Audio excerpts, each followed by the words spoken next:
Hello, hello, everyone. Welcome.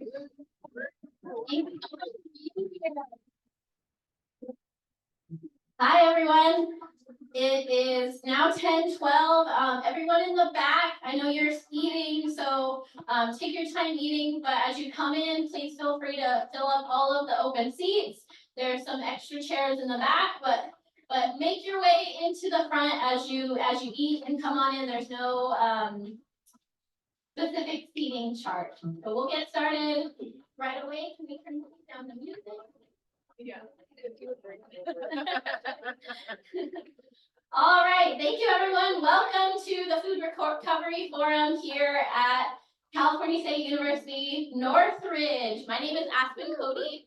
I am the Sustainability and Zero Waste Coordinator for the Department of Energy and Sustainability within Facilities Planning, Design, and Construction. So we are super excited to have everyone here.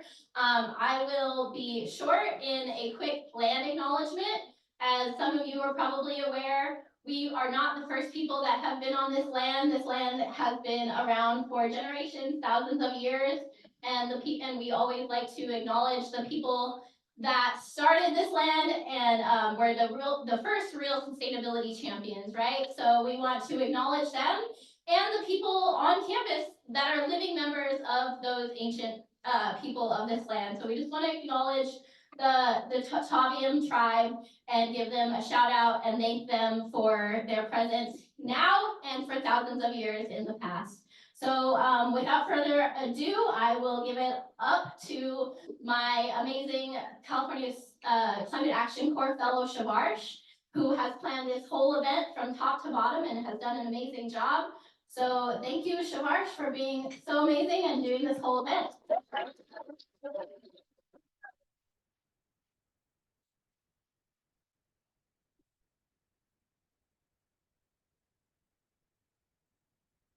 Good morning, everyone. Happy Earth Month. I'm Shavarsh, one of the 8 California Climate Action Corps fellows here at Cal State Northridge, and with me today is Ariel, a fellow from FoodCycle LA. Together, we'd like to welcome you all to the Food Recovery Forum.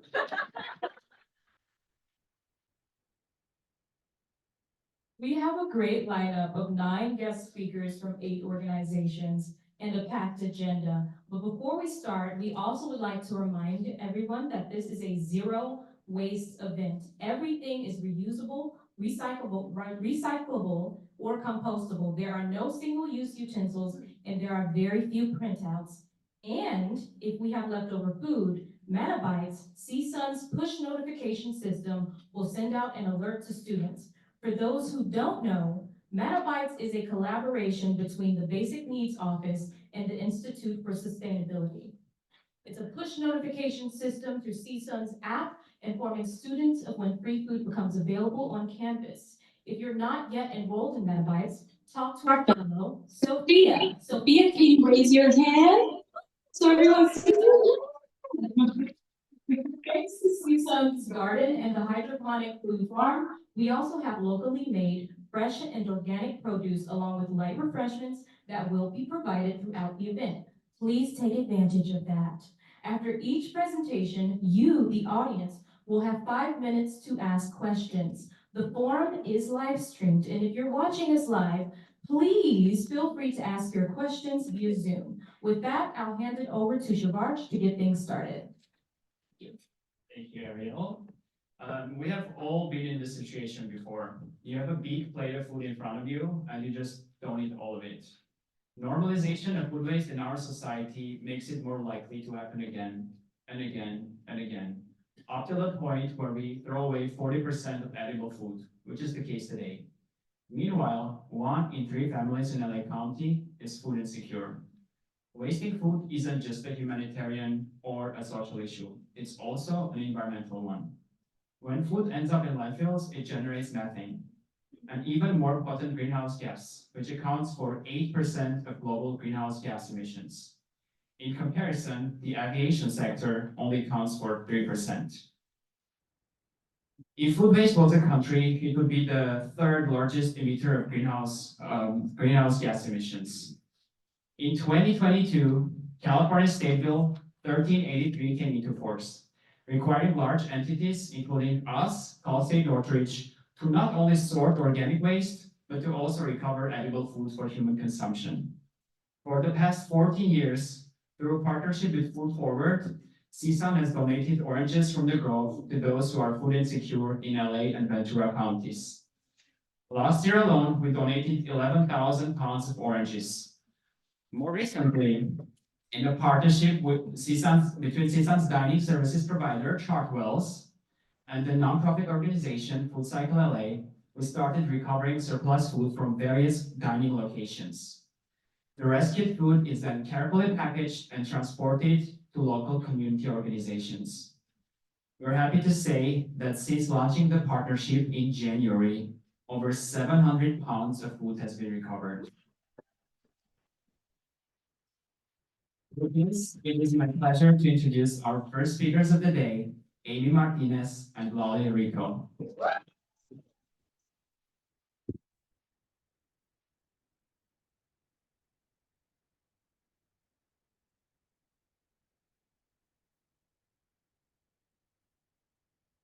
Thank you for that wonderful introduction, Shavarsh and Ariel. We are so happy to be here. Good morning, everyone. My name is Amy. And I'm Lolly.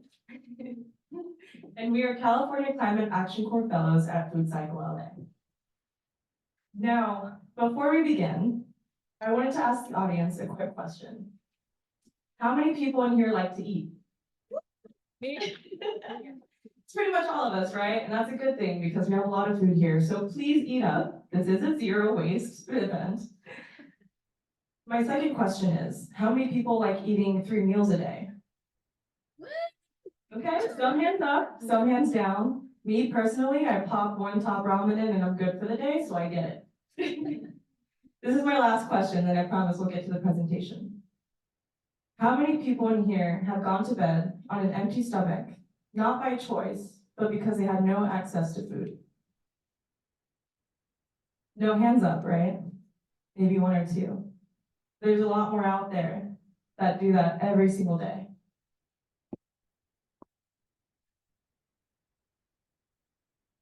This is why we are here today, to talk about food insecurity and why is it important of what we do. FoodCycle LA is a nonprofit organization dedicated to combating food insecurity and food waste through food recovery. Our whole mission statement is to feed people, not landfills. We utilize a transportation-based model to connect donations from edible food generators with local receiving agencies. We manage the logistics and help supply the transportation to make the connections between these 2 stakeholders run smoothly. We've partnered with over 400 donors, such as Trader Joe's, Sprouts, and Whole Foods.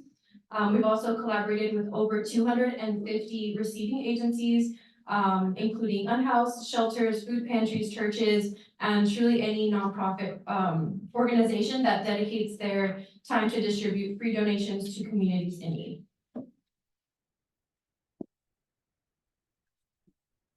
FoodCycle LA has a dedicated team of over 5 drivers, 8 administrative staff, 5 including California Climate Action Corps fellows, and a network of over 1,000 volunteers. Currently, we have 4 electric-powered vans and recently obtained a grant to retrieve a solar-powered refrigerated unit that will be shared amongst our powers for additional storage. We also leverage technology by using a platform called Carrot. Carrot is an application that allows us to keep track of all food donations. This app is incredibly useful because it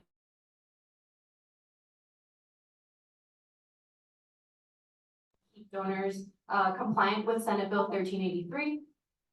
It empowers people to volunteer on their own time. Once a volunteer has signed up, they can search for available food runs in their area and claim one that works with their schedule.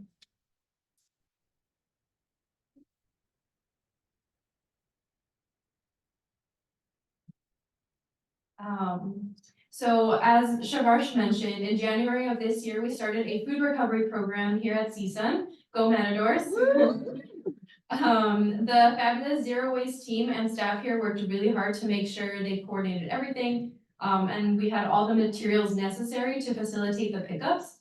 They are one of the first universities that we've worked with to pick up excess food across all food sources and dining facilities. And since the start of the program, we've rescued over 741 pounds of excess edible food. And on average, a person eats about 1.2 pounds of food per meal. So if they eat 3 meals a day, already fed over 200 people, and that is a huge impact.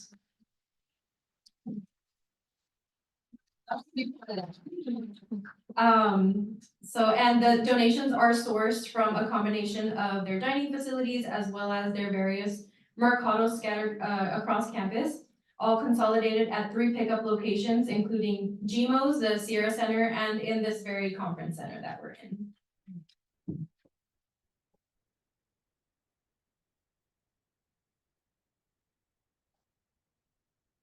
Now, I know we're running out of time here, and Shavarsh did an amazing job speaking on the impact already, so I'll skip all the statistics about food waste, methane, all that yucky stuff. But I do think that this is a very powerful image, and I do want to acknowledge and commend FoodCycle LA for diverting over 7 million pounds of food just in the last year, and served over 6 million pounds of food to families in need.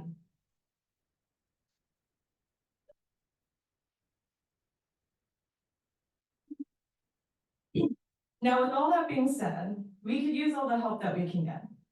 I know it's a bit far for some folks, but we do have a weekly Friday food distribution event in Culver City. We have our amazing Big Earth Day event coming up on the 19th, so save the date. Also spread the word. If you know of any places that have excess edible foods or places that could use it, please feel free to contact us. And we also have an abundance of volunteer opportunities, such as food recovery driver, outreach, admin support, social media, and we even cover farmers market cleaning. Now everybody get their cameras out because this is our QR codes.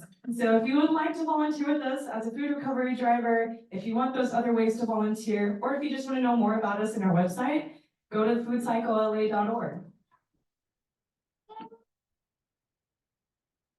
Thank you, everybody. If y'all have any questions, we'll be here to answer any questions you might have.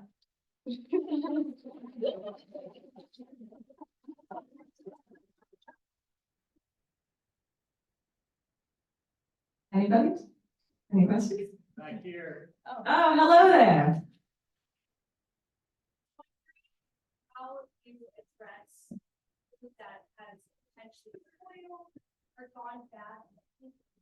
I was wondering how you address food which has spoiled or gone bad in transit, because your mission is to divert food waste from the landfill. How do you do that? And do you compost on site? So actually, we operate mostly remotely. We make the connections between the donors and the receiving agencies. As far as we're technically not allowed to transport compost. We have tried working with other LA Compost and using the resources they have to divert waste whenever we can, if we already have it in transit. But typically, we don't pick up the compost. That we do make that clear when we onboard a new donor, that they will have to get rid of that waste on their own. But as an example, for our weekly Friday food distribution events in Culver City, after we use the compost bin that's there, we have partnered with a farm to feed, what's the pig's name again? Anyways, this is like this big fat glorious pig that we give all of our compost to. So we're feeding other happy individuals out there as well. Good question. Thank you so much. So I work for distribution and food finance. Oh, girl, I don't even need it. What's the class? And I was gonna ask, sometimes we do have a surplus of food even after a food drive. Would we be able to call y'all? And if there's ever like, we're in need of more food in case there's more families for that week, can we call y'all? And when is it like, what do y'all prefer for contact method being like, some people only do email or they'll like, oh, phone numbers, so what would work best? Yeah, so you could email us, call us, talk to us right after this event. We do like to request that we at least have a day or two in advance, just so we can gather all the logistics about what it is that you might need. But we're always willing to help other organizations and people. Thank you. I think it's beautiful that y'all are just gathering here today, everyone, single one of us. We all care to create a more sustainable valley, create a more sustainable LA, create a more sustainable, California, I think it's one step towards a potential, move. And I think it's important that we highlight grassroots organizations in the valley, such as the one that you mentioned. It's, they feed over 3,000 families bi-weekly. And so I think it's important that we bridge with those grassroots communities, regardless if we have a nonprofit status or not, because a lot of the movements do come from the people. And so as a community member, that's who I'm here to represent as well. Thank you.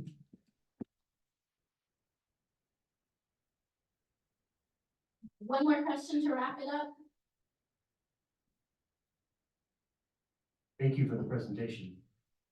So Los Angeles County being as big as it is, I imagine that a lot of driving needs to take place in order to pick up and distribute. I'm just curious, and I don't mean to put you on the spot if you don't know the answer to this question, but how you balance like the good work that you're doing, trying to prevent food from going to waste with the amount of driving and the potential for pollution that comes with all of that driving. Well, I think one of the benefits of having a large network of receiving agencies that we onboard, we specialize in matching the donations. So we take the transportation into account, how far the distance is between the donor and the receiving agency. So, and we also have that large network of volunteers. So if the receiving agency is low on resources and doesn't have the transportation, we have a lot of volunteers in the area. We'll find one that's like the closest, so that we minimize that transportation time. And also, we've been really fortunate to receive those electric trucks, just for those daily drives that we do. And it keeps on coming. So the more human power that we have for our small nonprofit, the more that we can be resourceful in the impact that we make. All right. Thank you, guys. Thank you, everyone.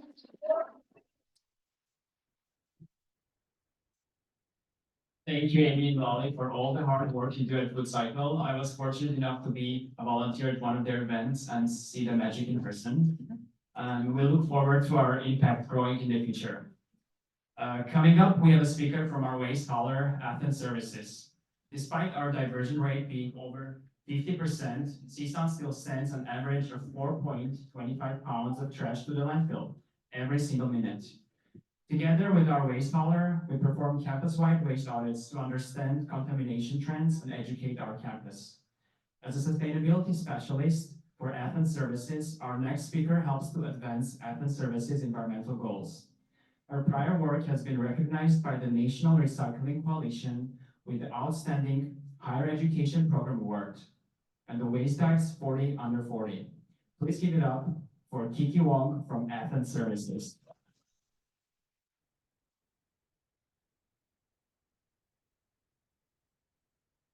Thank you for that wonderful introduction, and thank you FoodCycle for everything that you do.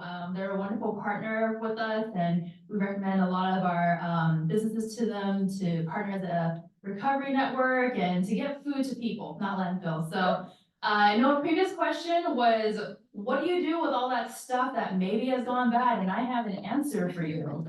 What happens to the compost? What happens after you compost that month-old leftover that you forgot in the back of the fridge? So today I'm going to be speaking about the composting process, and CSUN here has a really wonderful program. I'm really excited to partner with them. As Shavarsh mentioned, we are Athens Services, we're the waste hauler here for y'all, and we've just been so honored to partner with you and to embark on this journey. So let's kind of just figure out, after you put that food into the compost bin, what happens exactly?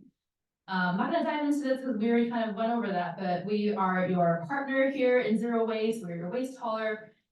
We've also talked about SB 1383 a little bit already, so I'm just going to reiterate that the main goal here is to reduce the amount of organic waste that's being sent to landfill and also recover as much edible food as possible to feed people, not landfills.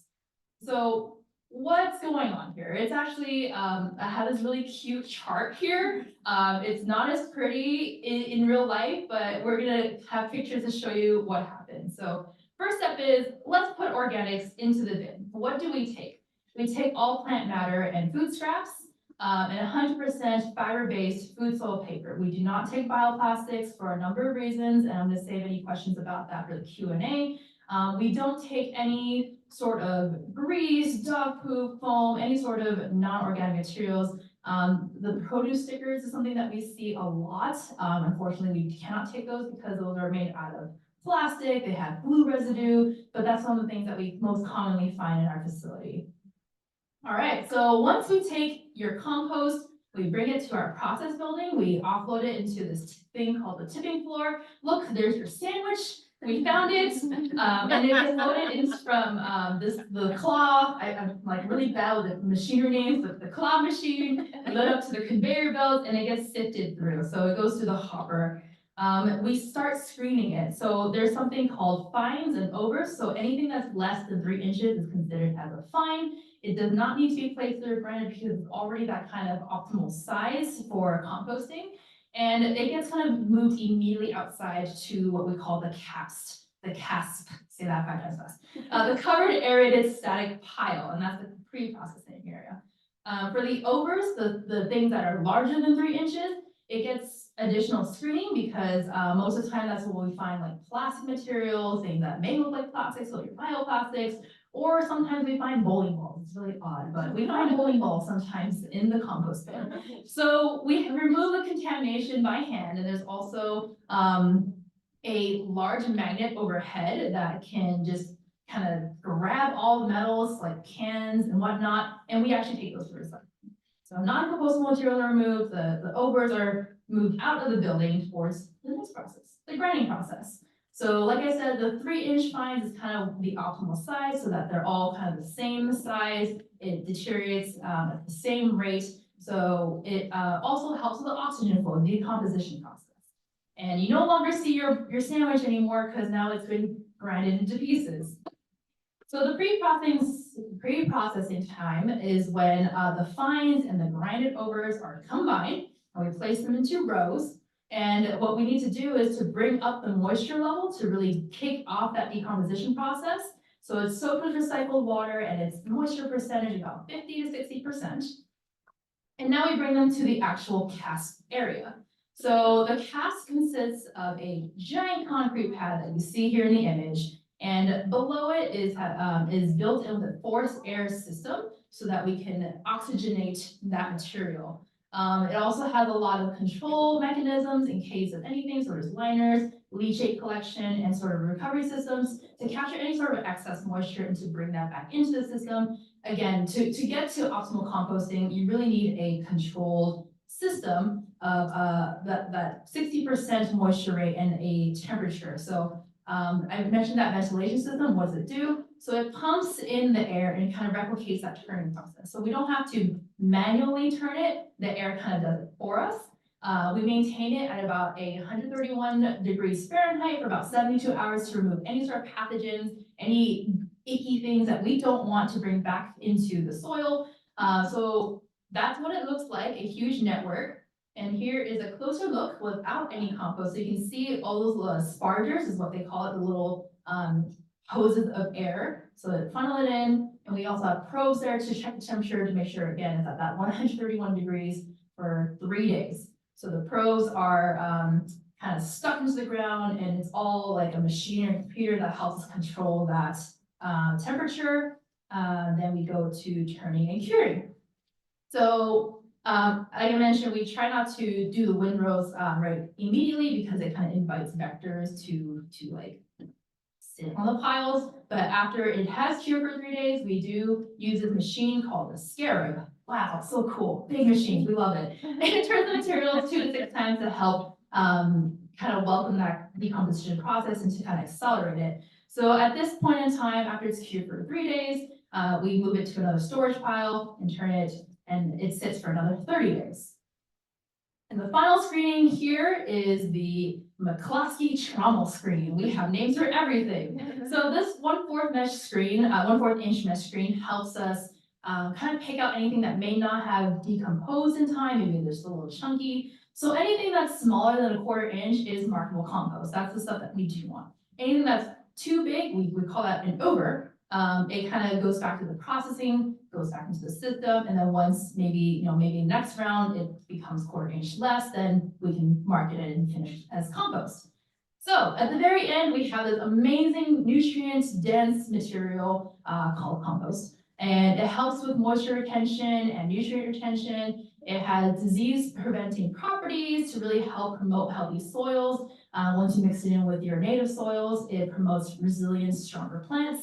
So all around, great stuff. It has a natural pesticide property. It has a bunch of beneficial microbes that can help build your soil, again, making it stronger. And we take that food that may have gone to waste and divert it from the landfill and turn it into something that we can apply back into our communities.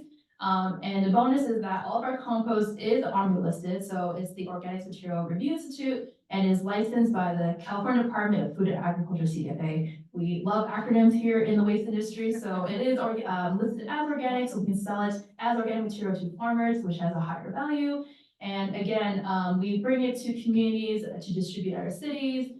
We sometimes pass it out, at events, and it's all around good stuff. So with that being said, that is the compost process in a nutshell. And I don't know how much time I have for questions, but I'm happy to take a couple now. That was great. Yeah. Thank you. A lot of questions. People are really excited. Awesome.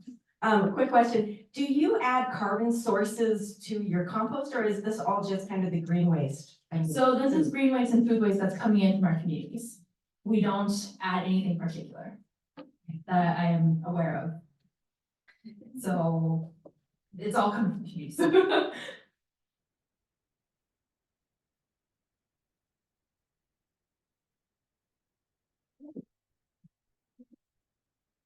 Thank you for your presentation.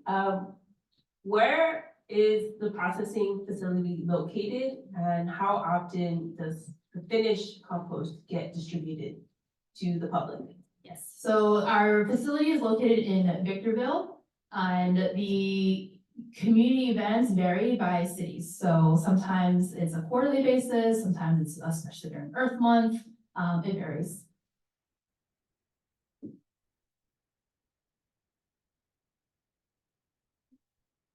Hi, thank you for the presentation. I just wanted to ask, again, this was really amazing and really informative, but But I was wondering if you guys ever offered like tours of these types of facilities or even like something like a field trip for students. Yeah, we do organize tours. You just have to get in touch with us to make sure that there's availability. For Victorville, it's a little bit further away, so there's a lot more coordination involved, but you can reach out to us and we see if there's something that we can do.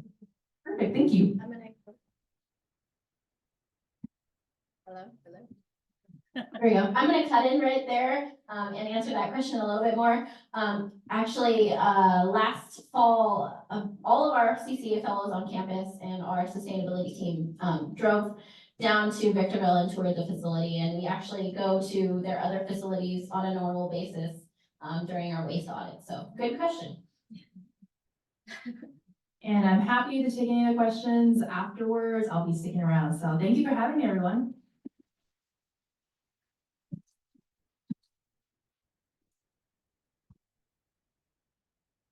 Thank you for that wonderful presentation, Kikei. That was amazing.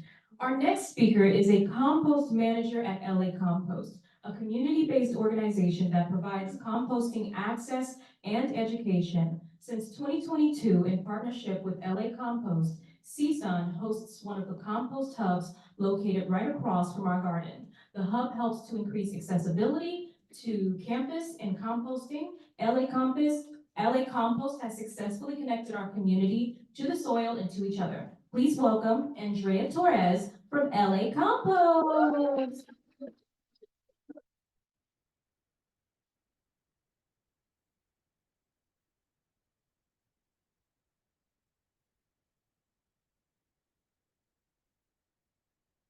Hello, my name is Andreia Torres.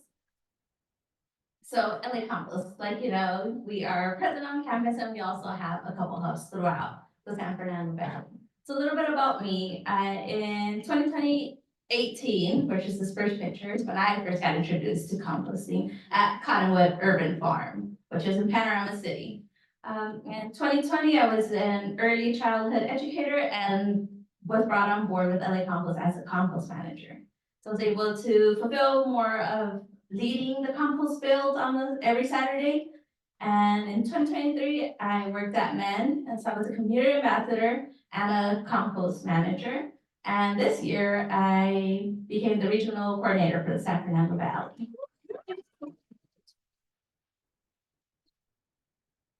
So our first site is in Los Angeles County. Nearly 1 million tons of food waste go to landfills annually. Nationally, the number is 167 million tons. Why we compost? We are able to mitigate climate change. Aerobic decomposition increases methane in the atmosphere, a more potent greenhouse gas. So the topsoil is globally depleted. So something the benefit of compost. Up to 1 in 4 families in Los Angeles are food insecure, as we have heard. The compost supports localized and organic food systems. So what is compost? Compost can be a noun, which is the finished product of the decomposed materials. Compost can also be a verb. It is a process of decomposing organic material. Who is LA Compost? We're a community-based nonprofit that established in 2013. We are not City of LA sanitation, but we do work in partnerships with them. At our farmers markets, you're able to pick up the green pail instead of having to book an appointment. We compost at the community scale. So right now in the Valley, we're on campus in Panorama City, Woodland Hills, Chatsworth, and we have farmers markets. We work with schools, cities, and other nonprofits across LA County to create compost access and education. LA Compost diverted 1.8 million pounds of food waste with the help of other community composters.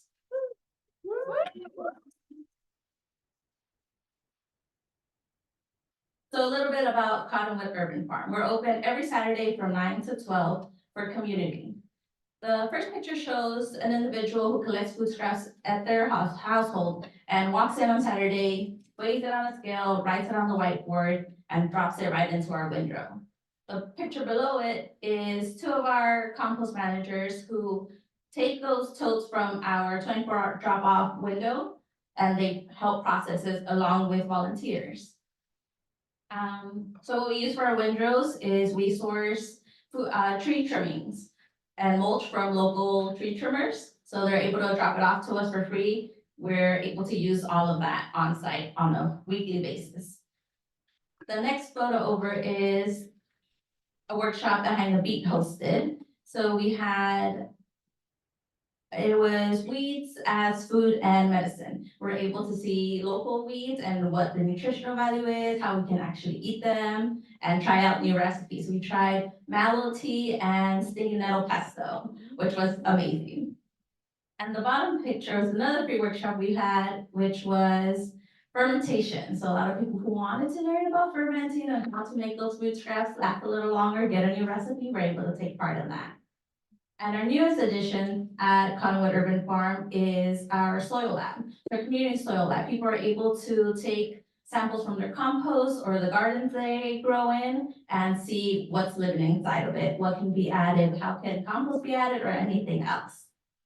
And it's all free. Yeah. Like we mentioned, CSUN has a 3-bin on campus that Alex and Kai and Jesse all take part in. And we also have our local farmers market. So at farmers markets, what people are able to do in Sherman Oaks and Pacoima is save their food scraps, whether it's in that bin, they have their own bins, maybe in a bag, and come in, weigh it, and drop it off in one of our bins, and that makes its way to Cottonwood for processing. And like you can see there at the corner, we have a little sifter, so people are able to take the unfinished compost and sift it and separate the overs, take some compost home, add it to their indoor plants, add it to their outdoor plants, whatever they have. And we have Sepulveda Basin, which is going to be our first park location in the valley opening up this year. So you'll be able to, if you'd like to join us in volunteering, you're able to compost with us, learn about where the food is coming from, what the process is, tracking the temperature between that 130 to 160, why is that important? And definitely sharing your own skills, whether you like to knit, whether you like to just hang out and be among other people and sharing recipes, we're all for it. And you can definitely work with like-minded people. In fall 2021, the sustainability class actually came in and made our entrance, gave us a facelift pretty much. They planted native plants, which are right now, we have California poppies coming up, which people love, but volunteers definitely enjoy. The QR code, if you're interested in volunteering with us at any of our sites, whether it's in the valley or within LA, you can definitely scan that and see the process. Maybe you can volunteer. We do have a free yoga workshop that's coming up this Saturday. We have another QR code for our community composting at Cottonwood if you're interested. And if you'd like to volunteer at our 3-bin on site, we can definitely use some volunteers. Thank you.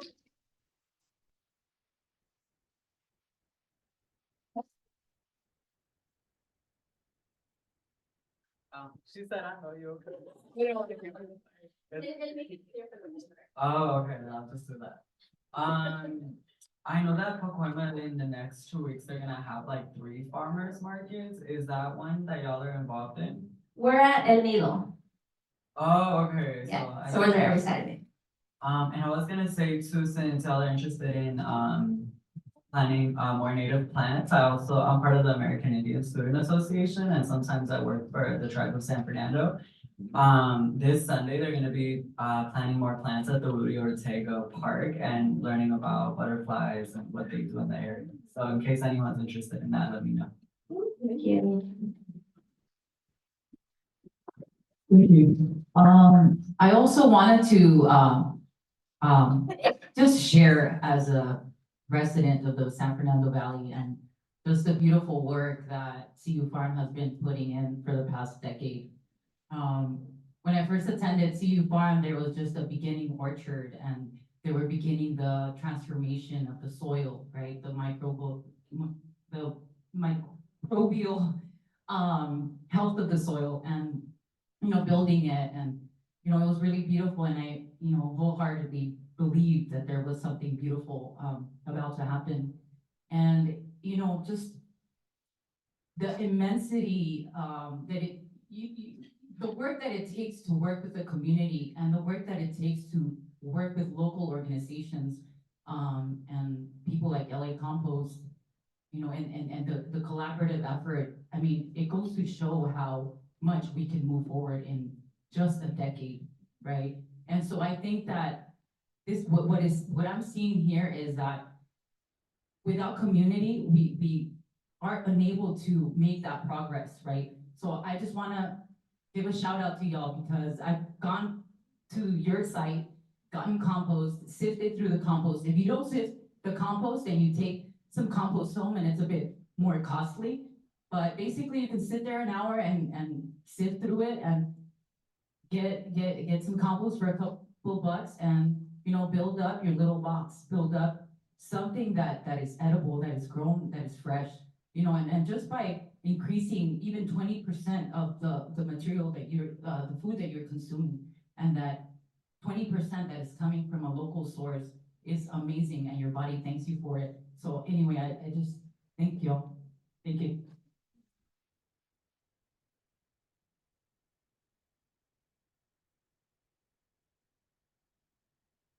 One more question, anyone?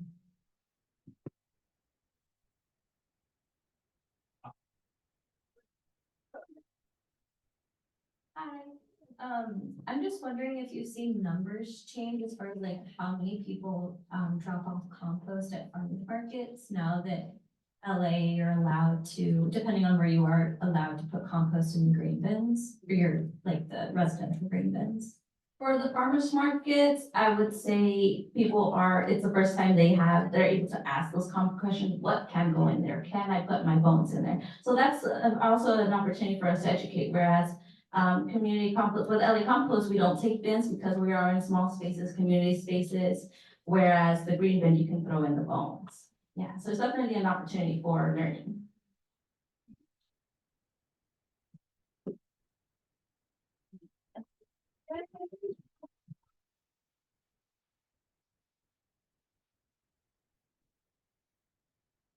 Thank you, Andrea. Thank you. You know, I always had a question, what happened when we put the food that we recovered, if it's spoiled in the bin? And I got all those questions answered today. For those of you waiting by the tables, there are free seats that you can fill in. If you want, you can come to the front. Don't be shy. Come on. All right. All right, so one of my favorite people are coming to the stage, and next on we have the Hollywood Food Coalition nonprofit organization. Since 1987, Hollywood Food Coalition has served over 1.5 million meals. The food used each day is 99% rescued food, which would otherwise be thrown into landfills. The speaker is a CCAC fellow himself, and will be talking about the why of food recovery and how to create community awareness. Please welcome Martin Mandel.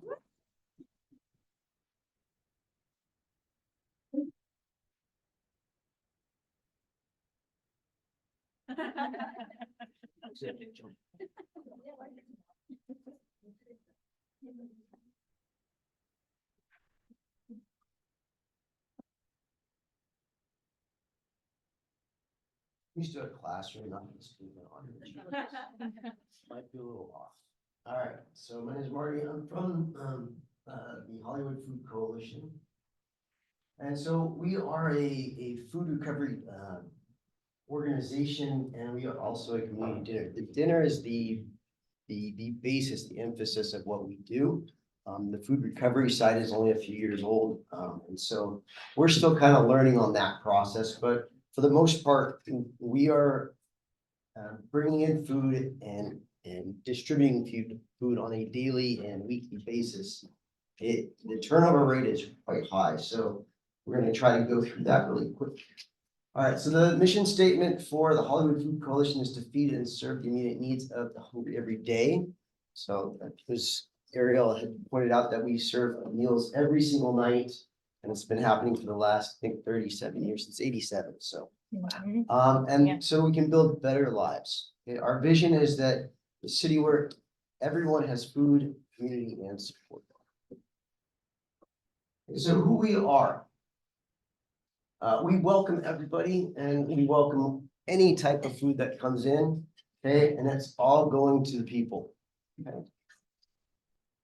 We, like I said, since I think it was 2020, since the pandemic, we started getting in more food than we could handle. And so what ended up happening is we developed the exchange. The community exchange is basically a hub that food comes in and then that food goes immediately out. So there is no real wait time between when we get food in and when we get it out. I'll explain that in a little bit.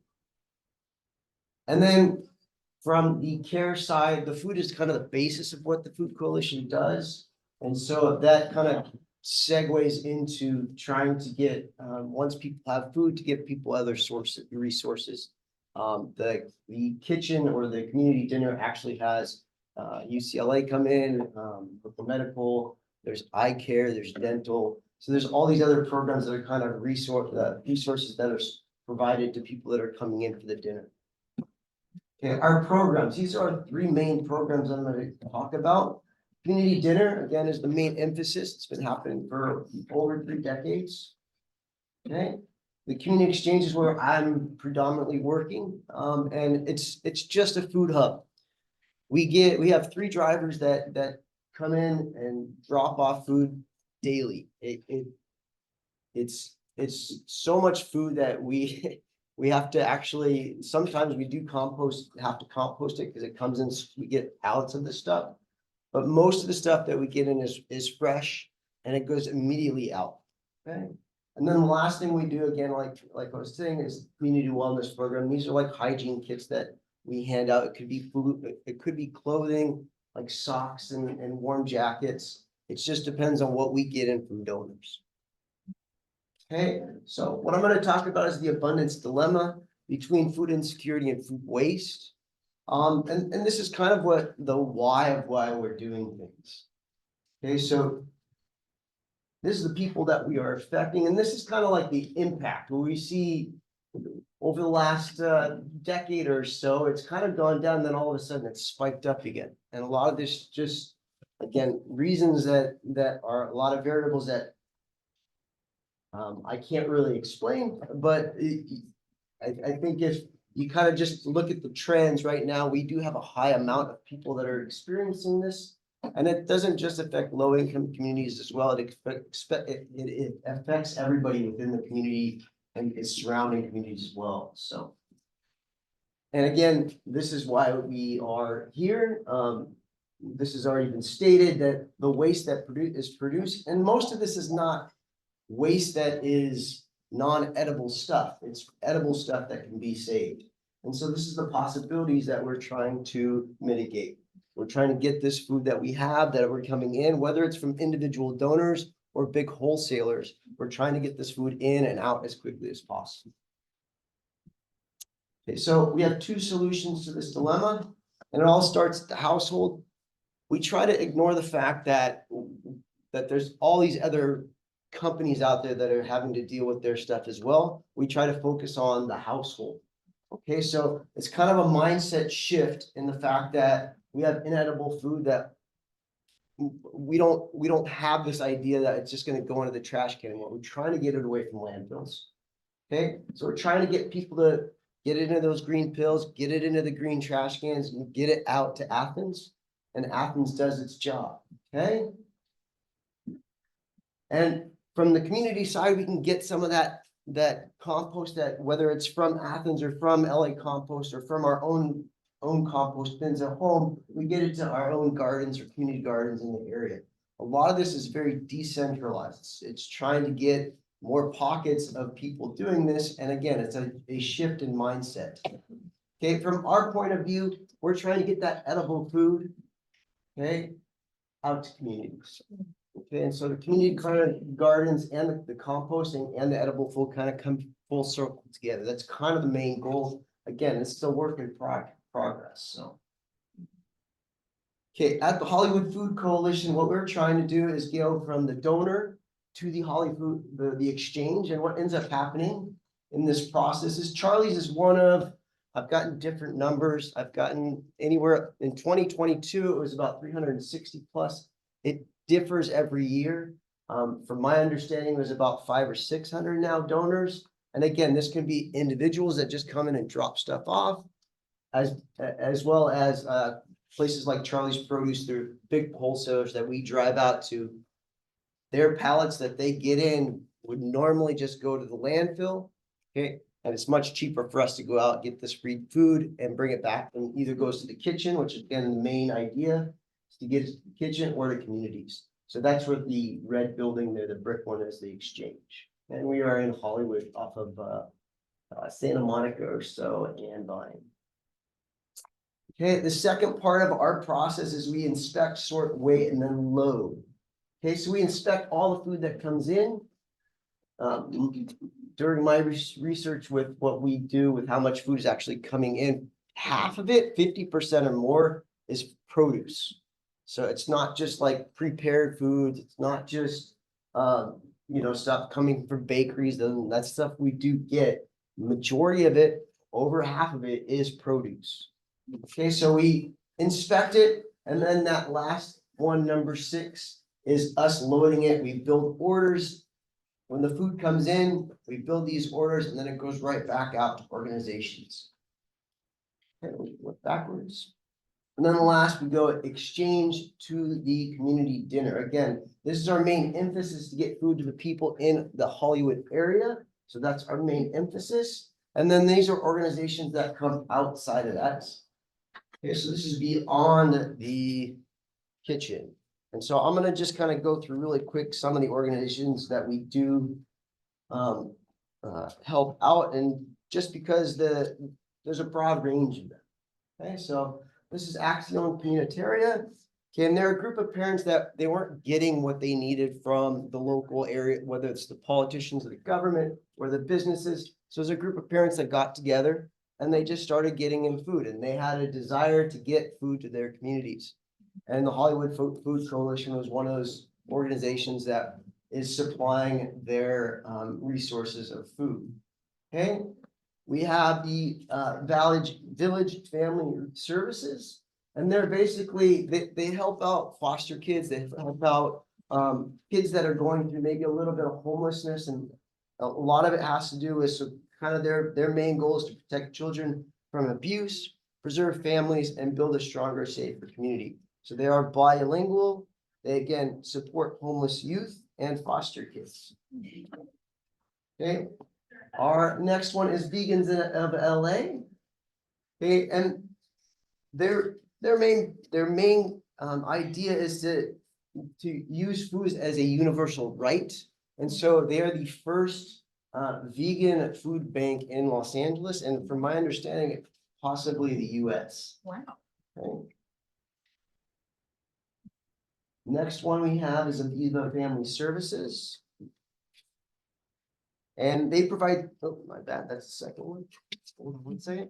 So they are they're kind of a mental health service. They provide for schools and within LAUSD. They're actually at these sites and locations, like whether it's LAUSD or within juvenile justice programs. And again, they're trying to help out foster and adoptive youth. Okay, and they do a little bit of housing for women and children. Next organization is Covenant House. Okay, and you guys will start to notice too, a lot of this does have to do with women and children and youth in specific. Okay, so this organization provides, again, housing and kind of outreach to youth that are they're out of high school. They're kind of in that transition of trying to figure out what they need, and the resources just aren't there. And so this place actually provides those resources. Okay, 2 more, I promise. Okay, APIFM is the Asian Pacific Islander Forward Movement, and they specifically are trying to cultivate a healthy, long-lasting, and vibrant Asian and Pacific Islander community. Okay, and it's community-centered engagement, education, and advocacy. Okay, and last one is mutual aid. And mutual aid is interesting because they are trying to they pick up food And they are basically setting up a market and I think it's MacArthur Park. You can double check that fact for me. But they do set up like a basic market and people come in and take what they need. It's quite interesting. Okay, so that's some of the organizations, and we have over 160 organizations that are actually picking up from us. And there is one last thing that toward the end I'm going to talk about, which is another program that we are giving out food.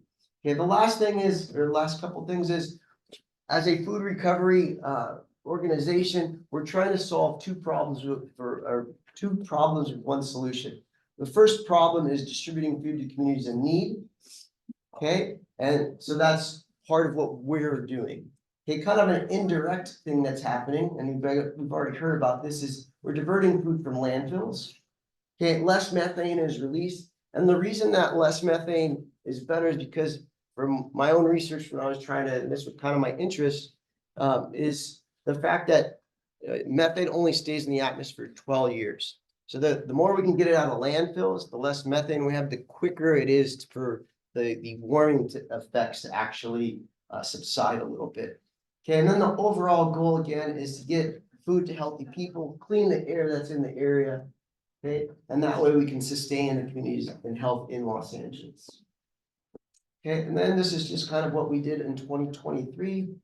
Daily is about 7,000, almost 7,000 pounds, almost 50,000 for the week. A month is over 215,000, and annually for the 2023 year, we saved over 2,580,000 pounds of food, and it goes again. All this is going into communities. All right. I don't have the little QR code, but you're more than welcome to look up on the HOFOCO site, hofoco.org.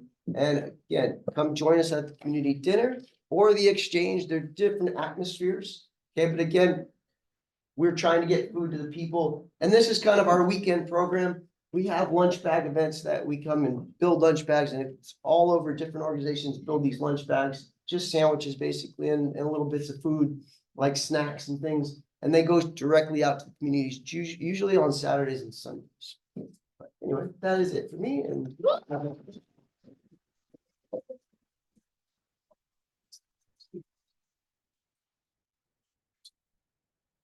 website one more time, please. hofoco.org. HOFOCO.org.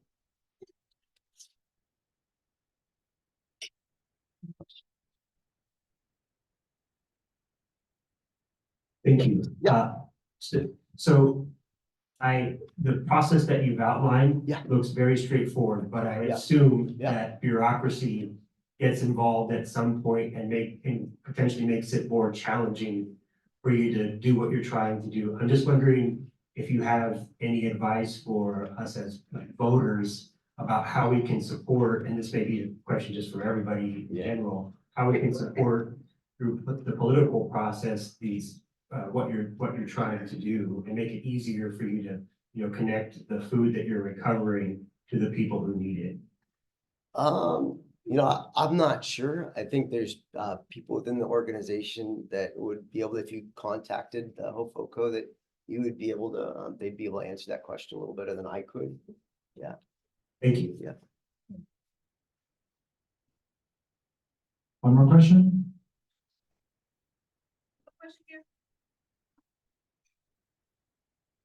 Thank you. I know you mentioned that the time between when you get the food and you distribute is pretty fast. Yes. But if you do have to hold on to it for a little bit, what are some of your methods when you're storing it to make sure the food doesn't go bad? So we usually get big pallets of food on Monday, Tuesday, and Wednesday is kind of our big days. Most of that food that comes in, especially from wholesalers, that's produce, we have I don't even know what the size is now. It's probably like 20 by 10 feet, something like that. The fridge. So we have a refrigerated area and we have a freezer area. Most of that stuff that goes in there immediately goes out by the end of the week. So it's just the revolving door of food. The freezer stuff stays in there a little bit longer than a week because we can. Especially if we get trays of different foods. Sometimes we get big trays from all those things caterers, and so we have to actually freeze that stuff. And then any organization that can take that type of thing, like they have an oven at their organization or some way to heat it up, then they'll take those. But most of the food that we get in goes in the fridge if it's produce, and the freezer if it's something like meats and things like that, proteins that we get in. Thank you. But yeah. I also work at a food bank as well, and Yeah. we don't take seafood. I was wondering, do you guys take seafood? We do, as long as so when we're going through the sorting process, seafood, as long as it's frozen and the date's still good, it goes right into the freezer. Yeah, but we've gotten gotten a couple of lobster tails the last couple of weeks. It's been interesting, and we just those usually end up getting tossed because it gets smelly. Thank you. Yeah.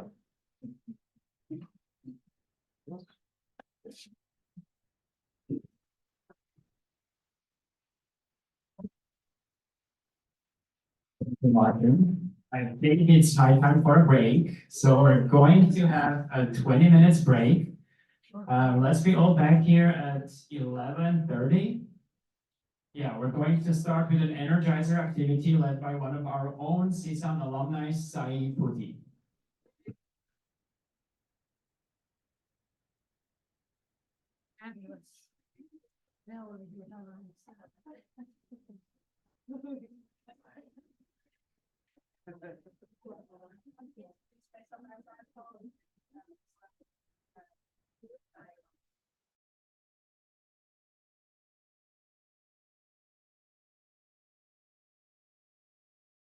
Non-valley, the text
Hi everyone, my name is Sai.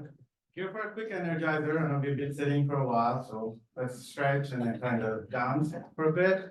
Before we start, I just want to bring up a point. Today's presentation, we're talking about food safety, food saving, soil and stuff. So just want to bring up an organization I volunteer with. It's the Isha Foundation. We have a center based in Canoga Park. So it's led by Sadhguru, and he's been a visionary, and then he started a movement called Save Soil Movement. If you guys are interested, look up savesoil.org and try to be part of that. So be a nerdworthy and then all the good stuff you're doing here. So with that, let's get started. So let's do some stretching and then a couple of dance moves. So ready? Yeah, we're ready.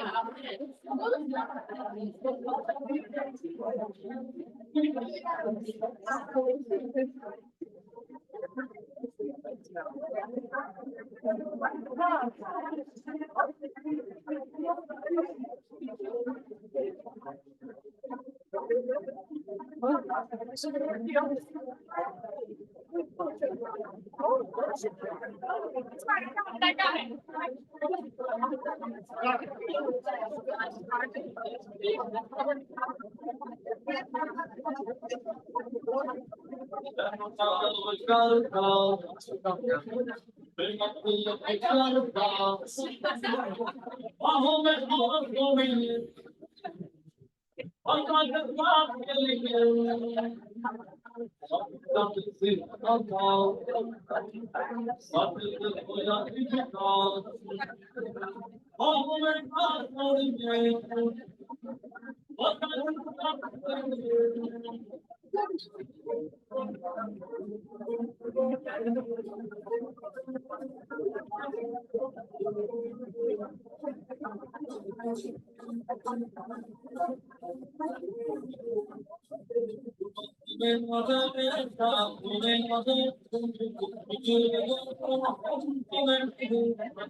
Life story.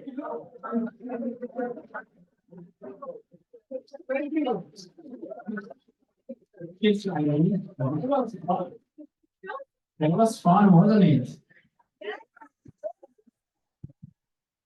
Well, I'm glad you're all energized. Our next speaker is the Vice President of Sustainability for Chartwells Higher Education, CSUN's dining vendor. She has been with Chartwells for over 8 years. While living in the United Kingdom, she was shocked by the volume of edible food wasted at her local grocery stores. This revelation sparked her interest in learning more about food waste crisis. She's the person behind Chartwells sustainability reports and launching climate labeling across all Chartwells higher education campuses. Please welcome Monalisa Prasad.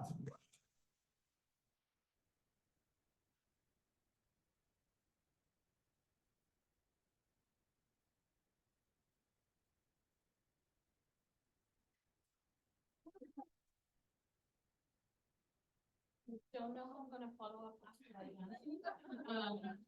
Got a little Indianness in me going, but, we're talking about some really heavy topics, and I think that was really, really, really well done, so thank you. Thank you for having me.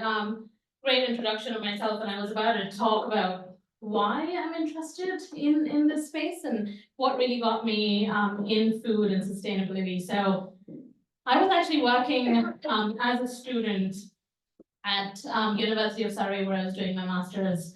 I ventured out to do a hospitality major. I was like, oh, I want to be on a sea. I want to be on the sea. I want to be in a cruise liner and, just do things there. But I volunteered with Tristan Stewart, who's known as the godfather of food waste, if you haven't heard. He did an event in 2010 called Feeding the 5K in Trafalgar Square. I see some nods, awesome. So essentially what it meant was he was taking food that was surplus from different stores, say Marks and Spencer's and Tesco's, so basically retailers, which would have otherwise gone to waste. And what he did at the end of it was on December 9th, had a big kitchen and started cooking with that kind of 5,000-ish pounds of food or more. And made a couple of dishes. Chicken curry is very, very popular in hungry now. Chicken curry very popular in England, and I actually had the opportunity to serve the potato and chicken curry, and it kind of made the sea and the cruise lining and all of that. I'm like, what am I doing in this world? Because that was the moment I saw how much food waste there was and what we can do as an industry and as just people. And I was, working at University of Surrey in the food service kind of company, the same company I'm working on with for now, which is Compost Group Chartwells. And it sparked my interest in food waste and the nexus of food waste and climate change. And then, when I came on, I came across the pond, of course. I am here now. I've been here for about 9.5, 10 years, and really got interested and wanted to further my career. So enough about me, and what I really do in that kind of role that I'm in, forget the title or anything, but it's essentially working with all of you, creating some strategic plans as to how do we advance sustainability on campus. So if you don't know who Chartwells is, we're, of course, the dining service provider here at CSUN. We're at about another 320-ish universities and colleges across the country, and essentially serve the Gen Z and the Gen Alphas of today. So, talking about sustainability, the number one pillar that comes to us is food waste. As a food service organization, food waste is sort of inevitable. But at the same time, what can we do? I think our chefs, I always tell our chefs, we have the tools of the trade to change and impact climate change. Yes, you have a knife, but you have further skills than that, right? So again, our pillars are really four. You see on screen, food waste being number one, because that is what can be the most impacted. You do not see it on screen, thank you. You see it now. So food waste, again, I'll talk a little more about that. Our menus, what are we serving on campuses? How do we have more plan-forward diets on campuses, and talk about that. Working with our suppliers to eliminate and reduce single-use plastic. We had conversations going on during the break about that as well. And also telling our story. How do we advance this whole movement by telling the story of what we do and what goes on everyone's plate? You probably already know this, but just, generally food waste in numbers, 33 to 40% of food is kind of wasted. We talked about most of it being produce, not prepared food as much. But I want to draw your attention to, of course, the cost, but also what percentage of that is greenhouse gases, right? So it's about 8%. I know everybody in the room is familiar as already, so skip that really quick. But touching on waste, our number one pillar, what do we do? Our approach is sort of threefold. One is about educating about food waste. Not many people know why the impact, right? Of course, everybody in this room knows what it is. So engaging education, we talked about telling that story, so that kind of lives there. Waste tracking, so we track all of our waste that comes off kitchens. And I'll show you that in a minute. And of course, food recovery, FoodCycle LA, we partner with FoodCycle LA here at CSUN. So thank you everybody for that partnership. We saw how much we already have diverted, which is awesome. Again, just food is essential. We were at the back there chatting about how food is that intimate connection to all of us, yet so much is wasted. So how about we manage that particular waste literally like your world and life depends on it, right? So this is what is our waste tracking tool. We measure, and the reason we measure it so meticulously is so that we can manage it. So again, you probably heard it, what doesn't get measured does not get managed, right? So looking into how our food waste goes in different streams. So of course, when we're on kitchens and you have the trims, bones, shells, that's scrap material that cannot be repurposed more than, I don't know how many times, you upcycle it, maybe twice, maybe thrice, you're making bone broths out of it or vegetable broths out of it. But at the end, it kind of has that waste component. Of course, after that, we track everything that happens, our production waste, or your plate waste, what happens after a student takes that plate and how much of that is wasted. We call a section called whoops, that's if there is a mishap in the kitchen, if something gets burnt. I am not a chef, I have burnt many a pan of lasagna once. Not gonna lie, but we track that, right? Because that impacts how we train our associates as well when they're coming back from a break or something like that. And on the right of, or left for you, or right, whichever, where it went, I think is what is very important for us as well. You see the pyramid there, but we're changing that right now to reflect the new US EPA kind of diagram. If you've seen it, it's more kind of a semicircle-ish. To include upcycle materials in there. And we do a lot of upcycling, so how do we kind of get credit towards that? So we have this, and this is just an example you see on screen here, but very, very important for us to track this. We have it probably at about 3,000 kitchens across our portfolio, so every single kitchen has it, and we just constantly monitor this. So one of my day jobs include just looking and auditing this data as well, because the last thing we need is there is a misrepresentation of any data of any sorts. Here, I think, again, being a food service organization, the last thing we want to see is anyone go hungry. And that's what we're here to kind of talk about, right? So there's, I want to say at least 60% of our campuses that we're on, the one thing that always comes to mind and I'm always told about is there is a lot of mental stigma when associated with food insecurity or going to a pantry or asking for food or anything of that nature. So the number one thing we wanted to do is ensure that students, faculty, anybody who's coming through the campus and the community is fed and goes to bed with their tummies a little full and not empty. I think that's really important. So we started developing a couple of programs to ensure food security. We're currently actually researching a little bit on whether we should even call it insecurity. Should we use that term? Should we just call it as food secure? So there's a couple of works going on around that. But on screen, when you see one of the, I don't know if you can see it there, but if you can see from the back, there's a little cooler that looks like a vending machine. It's called just a Bite cooler. So that's one thing that is, in partnership with a company called Bite, we've started to deploy. And that has helped us remove that mental stigma because someone is not going to a corner alleyway and going into a food pantry, but using your same milk card or your ID card, tap in, you can open this box up or the vending machine up, there's fresh food in there, so it's not just tinned food as well, not non-perishable, that's really hot or cold depending on what the cooler looks like, removing that mental stigma out there, right? So I think that's worked really well. I think we have it in about 5 to 6 campuses right now. We piloted that just over last fall. That's amazing.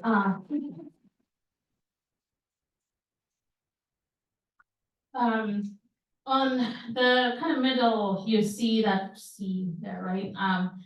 We coined a term called cares, and what cares really is when there's breaks on campus, so spring break or Thanksgiving, Christmas, especially Thanksgiving, it was centered around Thanksgiving. And this actually came to my mind after just my experience being an international student on campus. When I came over for my master's, I was seeing, there's 4 days, right, between that Thanksgiving time there. And nothing's open. There's no dining hall open. The food pantry is closed. Everything is shut. People who are from the country, who have friends and family, have a space to go and enjoy those couple of 4 or 5 days. So CARES really came about to focus on those dull periods. So we have, that's an example at University of Chicago, where this CARES program builds meals, non-perishable and perishable, ensures that one part of the dining hall is open for the students who are on campus and can come in and enjoy a meal while their other friends are maybe celebrating Thanksgiving somewhere else, but they're not left hungry and are able to enjoy a meal on campus with their friends. So it was, of course, came about for that international community or community that is staying on campus, but it's widespread and we're just expanding it as well. Down at the bottom, you see me with a little pizza box there, but we were at an event at a university, and this one was amazing. We had the order came in, so the catering event was for about 200 pizzas, and which again, we feed thousands, right? Which is great, awesome. But at the end of it, there was about 130 pizzas left. It sparked different conversations. One, just as in my role, what am I doing with our catering departments?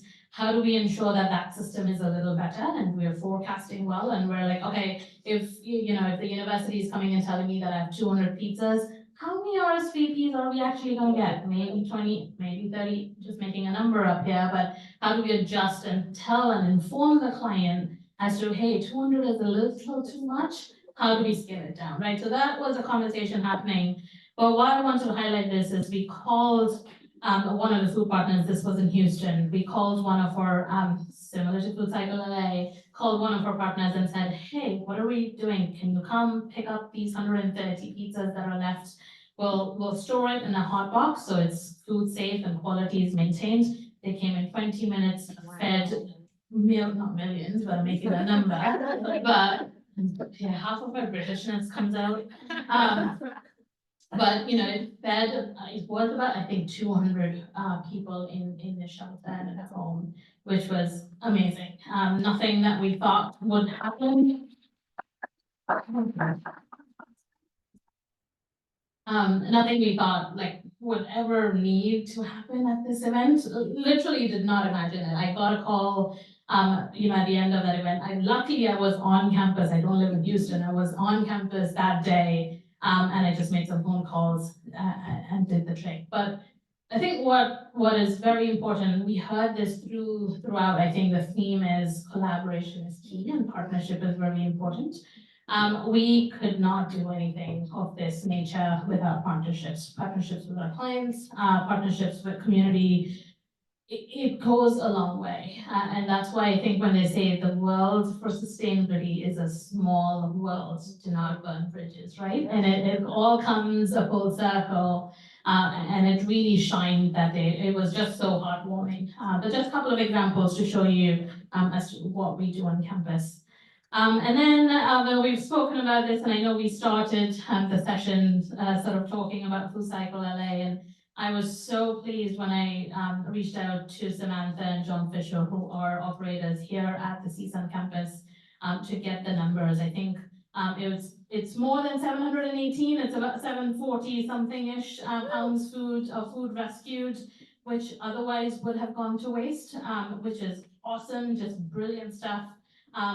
We, like you said, we want to feed people and not landfills. So thank you for all the work you're doing.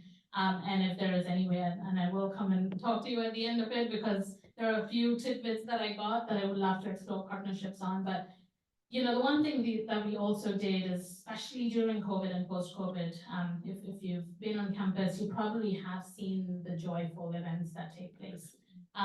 This Thursday is another joyful event that we're doing all across the country. And it typically happens, if you didn't know, it all happens on the 320-ish campuses at the same day, same time-ish, depending on the zone that you're in. So the picture that you see with the bags is actually from 2022, I believe. Right here on the quad, where we had a massive event that was going on. It was called Grateful, part of the Joyful series. Every Joyful series has a commitment to give back to the community. And this one was to give back to the CSUN pantry. So we made bags of non-perishables that would then go back to the pantry for whoever else to enjoy. So really, really happy and happy to see that kind of continuing. I know they've made a couple of other donations as well, helping the community there. So just a little save the date announcement-ish from me, but I didn't talk about what Stop Food Waste Day is. So Stop Food Waste Day was started about 9 years ago by Compost and Chartwells, essentially talking about the importance of food waste and why it is important for us to change habits and ensure that there is less food waste.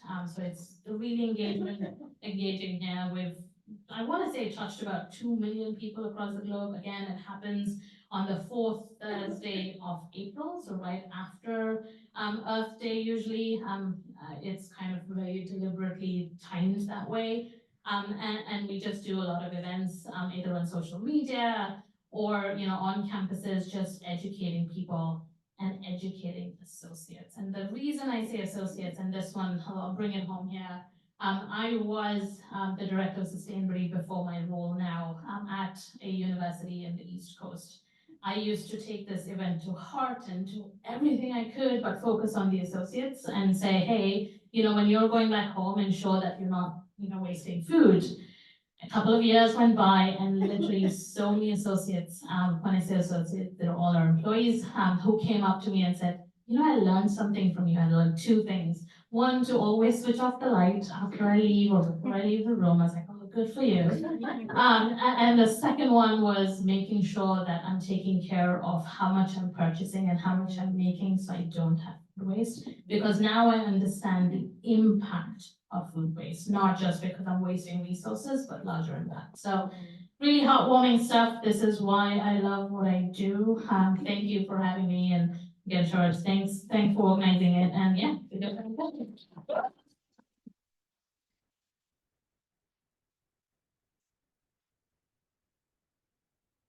Hello. You mentioned about educating people about food waste? Was there like a reduction or a difference in the food waste after educating people? Yeah, the associates example was like key, right? So it's kind of different phased as well, if you will. So it's educating our associates, educating community members, educating our senior leadership. That was another one. So we've definitely seen sort of movement change and that behavior pattern change. I can't tell you exactly what percent, because that's a bit difficult to track because it's multifaceted, but definitely an improvement in behavior that we saw. Thank you. First.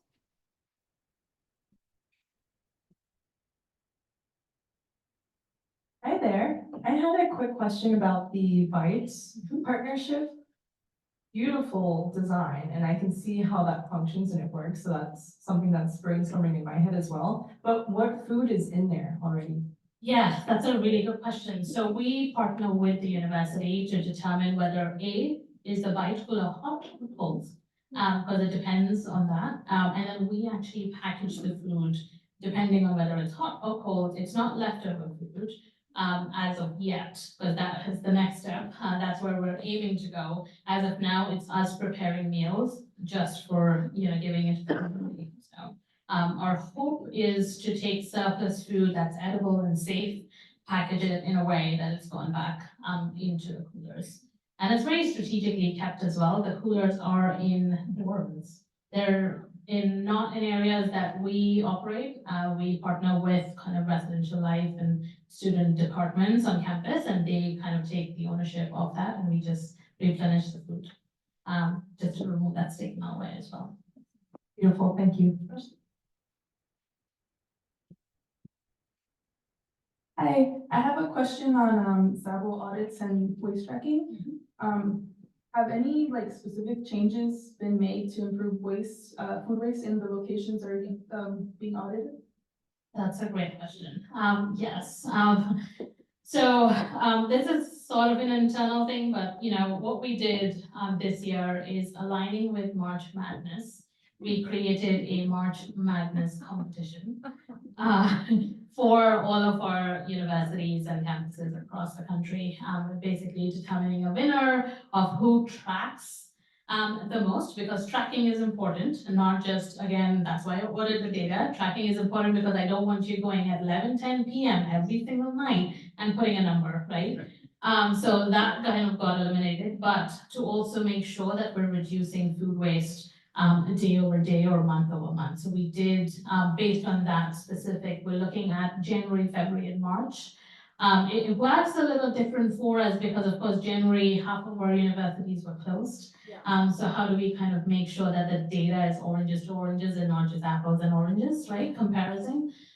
So we've seen a reduction on a few campuses, about 2 to 3% of what we can control. When I say what we can control, we otherwise call it as green waste. That is the trims, bones, shells, as well. And then there's another thing called the red waste, which is the overproduction groups in those categories. But we saw a 3.2, I think it was, reduction in our green waste. It's coupled with a couple of things, right? Our knife skills, teaching our associates the importance, again, educating and engaging, as to why if you have an onion to cut, don't just cut off the whole half and then toss it away. Make sure you're careful and use the resources like it's your resource and it's your home, right? So we've seen kind of those changes come about.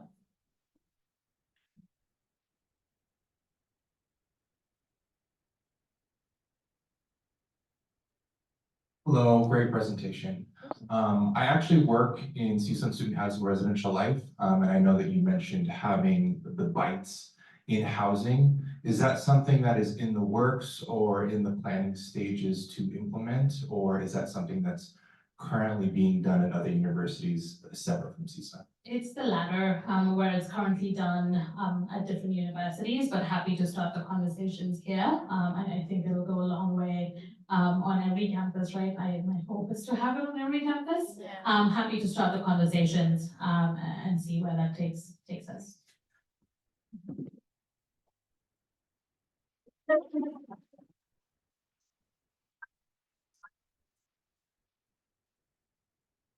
Thank you, Monalisa, for sharing your expertise with us.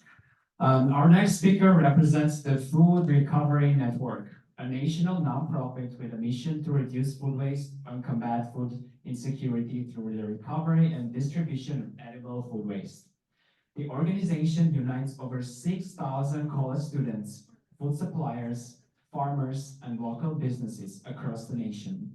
Please welcome Alexi.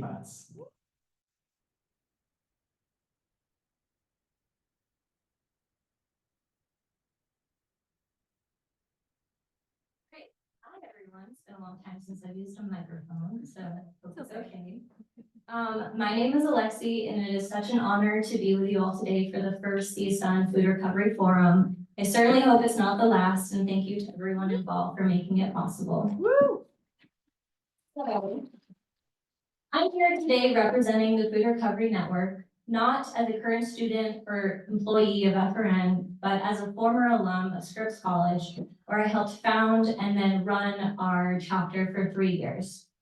Since college, I've continued to be involved with food recovery initiatives and organizations working to improve our food systems. For those of you unfamiliar with the Food Recovery Network, which you'll hear me refer to as FRN, it's one of the largest student-led movements against food waste and hunger in the United States. Founded by college students in 2011, this organization has grown into a network of 195 chapters in colleges and universities across 46 states. Now, it goes without saying that after all we've heard today, CSUN already has some pretty amazing food recovery initiatives in place, such as Chartwells, Food Forward, Metabytes, FoodCycle LA, all these partners.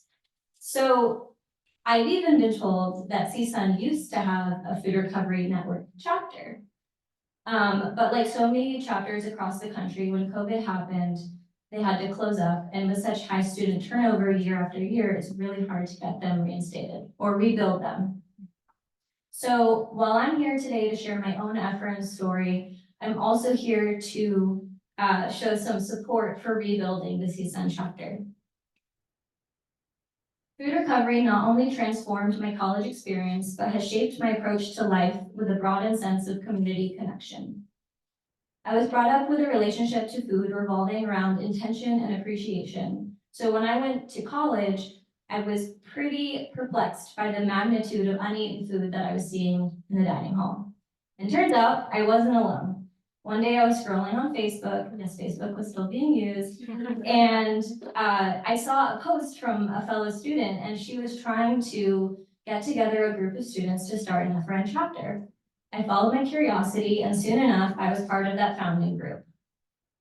However, as many who work in the food system know, there are always challenges and hurdles to jump over. Our food recovery initiative followed the basic model, which you're seeing on the screen here, where we partnered closely with our dining hall management to recover leftover dining hall food that had not already been put out. So it was like food safe and following all of those rules. And then we would have a cohort of student volunteers to pull from, and we partnered with 2 local organizations that then these student volunteers would deliver the food to. Now, the biggest takeaway that I can't stress enough, and I've heard many times today, is the importance of fostering real relationships for lasting partnerships. Over the 3 years that I ran our chapter, we made sure to have regular meetings and check-ins with our dining hall management, and we would include them in conversations on how we could expand and improve our food recovery efforts. Flash forward to 2020, and I graduated from my mom's bedroom, not what I was expecting. But I found a way to stay involved with FRN by joining the Student Alumni Advisory Board. This was an amazing transitional experience for me as I got to collaborate with and get to know other passionate individuals across the country. And returning back to this idea of lasting relationships, since I had fostered a strong relationship with FRN National based in DC, they knew that I was still based in Los Angeles. And so when LA hosted the Super Bowl, they reached out to me as well as some local student leaders from other FRN chapters in LA County. And together we recovered nearly 2,000 pounds of food from the players.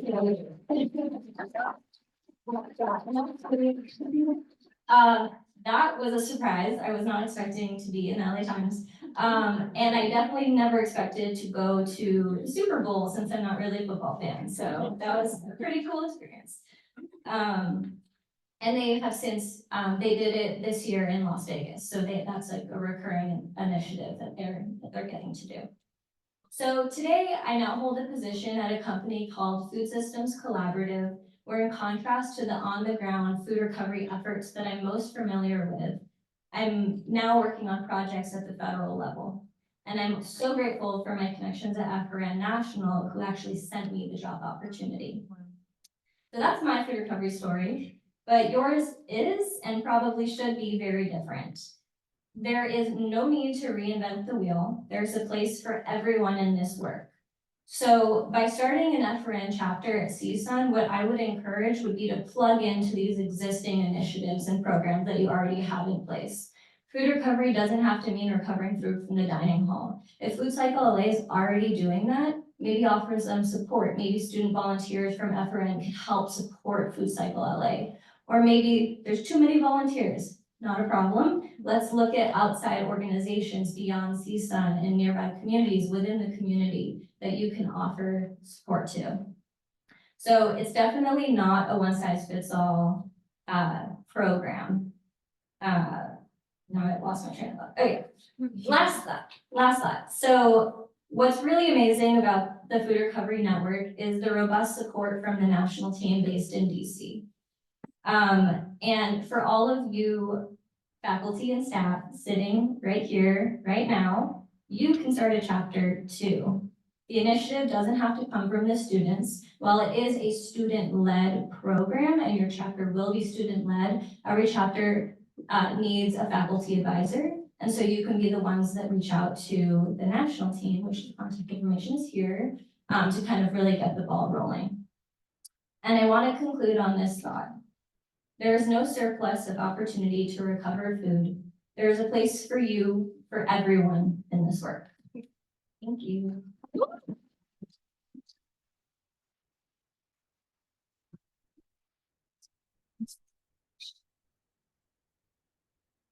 I'm from another university. I'm not gonna disclose, but I basically shared with them the food recovery network, and they replied to me like, oh, we already have like this food assistance and all this kind of stuff going on in our, in the university, but I'm wondering how could you help if they're a university, they already have their own like programs like that?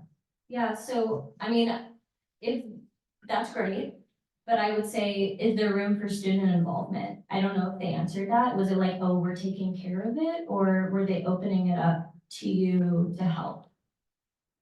I don't know. Okay, so well, yeah, I didn't know if students were involved in those programs. yeah, so I mean, that would be my first question. I would go to them and I'd say, that's great. Is there room for student involvement in this initiative? If they're like, no, we don't want students involved, I would say, okay, that's when I would actually reach out to the FRN team, because by reaching out, you don't have to have anything in place. They're not expecting you to have a food recovery, like they're not expecting you to partner organizations. They're not expecting anything from you other than your interest. So I actually think that the national team might be able to help you navigate that a bit better than me. But like I said, it doesn't have to be with your dining hall. Maybe there's other places and organizations that you could partner with under the same mission.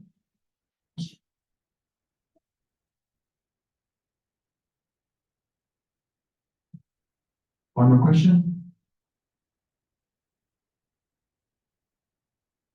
If there's no questions, might I just add, I think it's pretty amazing the food recovery initiative's already in place here. So I would, like I said, it's just about increasing support and strengthening them, not about reinventing anything.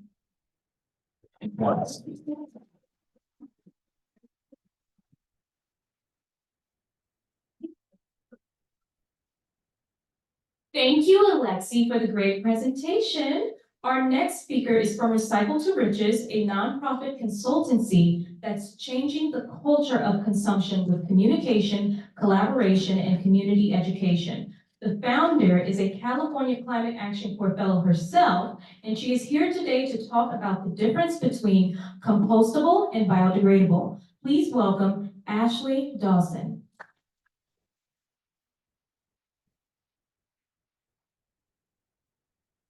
Hello, it's so amazing to be here, and I just wanted to say thank you so much, CSUN, for having me and this amazing Food Recovery Forum panel. This is such an incredible topic, and there's so much that we need to be discussing about. This is me. And today I am going to be talking about compostable versus biodegradable. And we're going to be going over first we're just going to go over defining the terms, then we're going to compare and contrast, kind of break them down, and we're going to break some myths together as well today, myth busters, and then I'm going to give you finally I'll give you some action steps.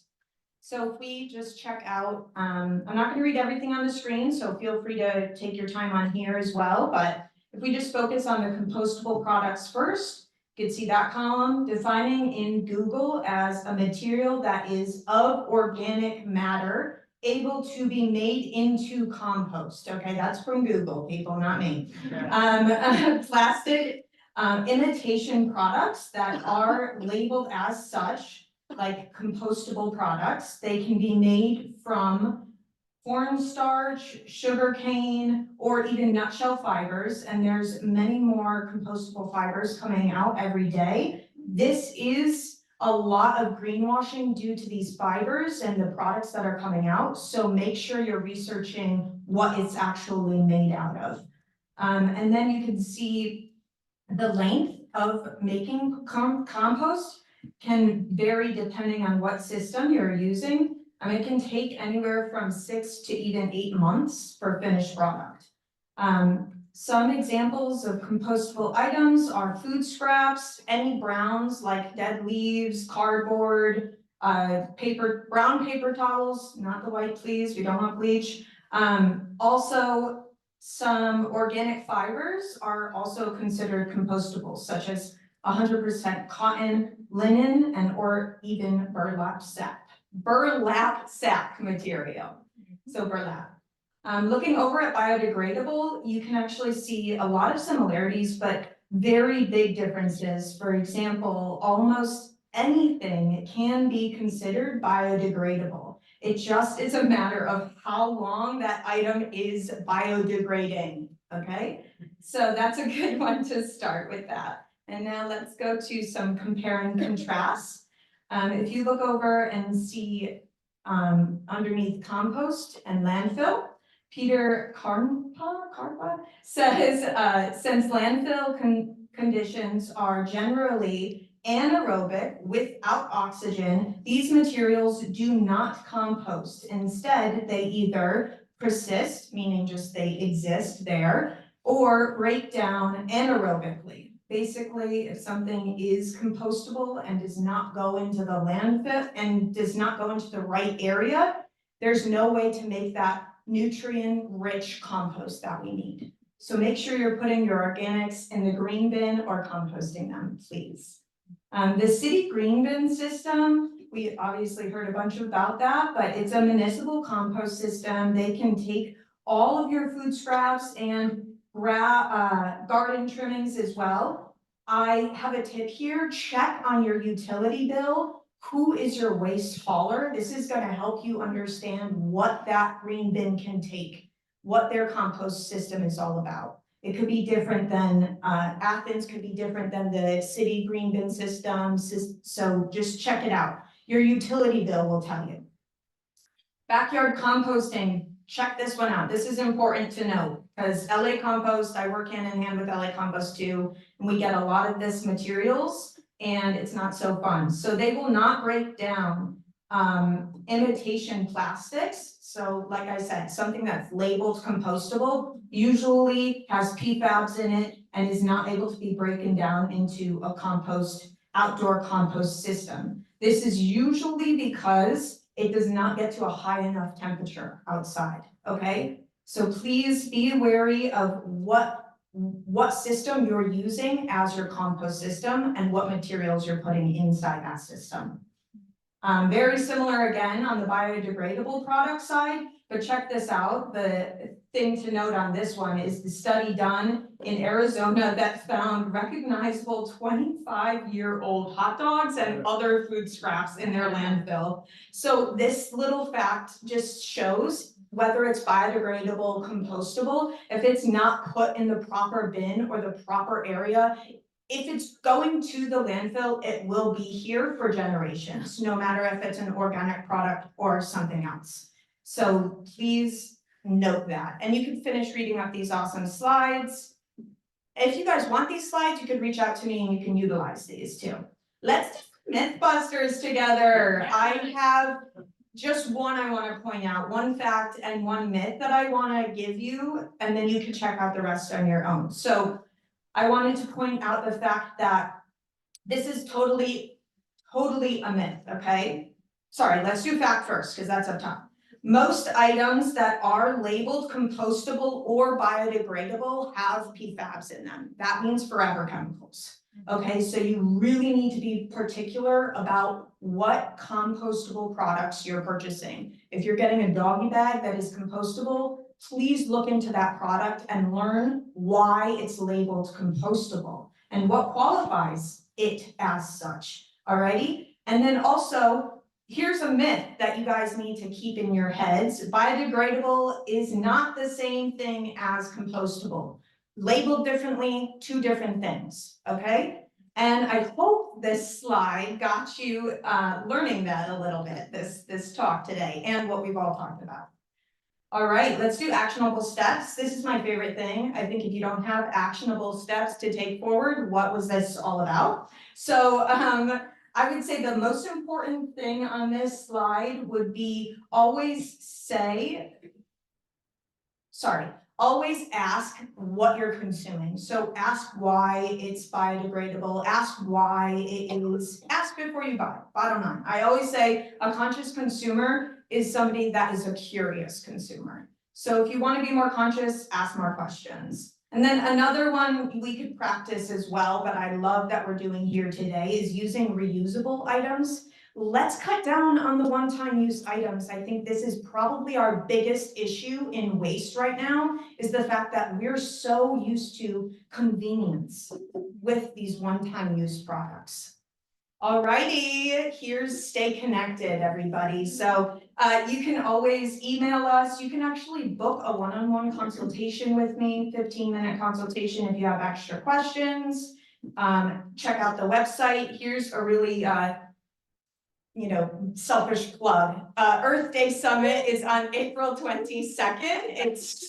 Thank you. It is my nonprofit's love letter to Los Angeles. So basically we show off and flaunt our feathers of all the things that we found throughout the year of a circular economy. So all the amazing nonprofits, companies, products, documentaries, anything that's to do with the circular economy, and we've discovered them throughout the year, we highlight them on the Earth Day Summit. So check it out, earthdaysummit.org, and you can also scan that. If anyone has questions too, scan this QR code. It's a live Canva link, so I can actually answer them throughout the day. So you can save that and ask. Ask away. Floor is open. Yeah. Let me think of you again. I know that you do consulting. In my head, I'm just like, okay, do you have like a list of stores that you shop at regularly that you could suggest? Please don't say Erewhon. Erewhon is great. No, it's not Erewhon. I really think, so in terms of what kind of products you're looking for, because there's so many amazing sustainability products. Containers I eat out of.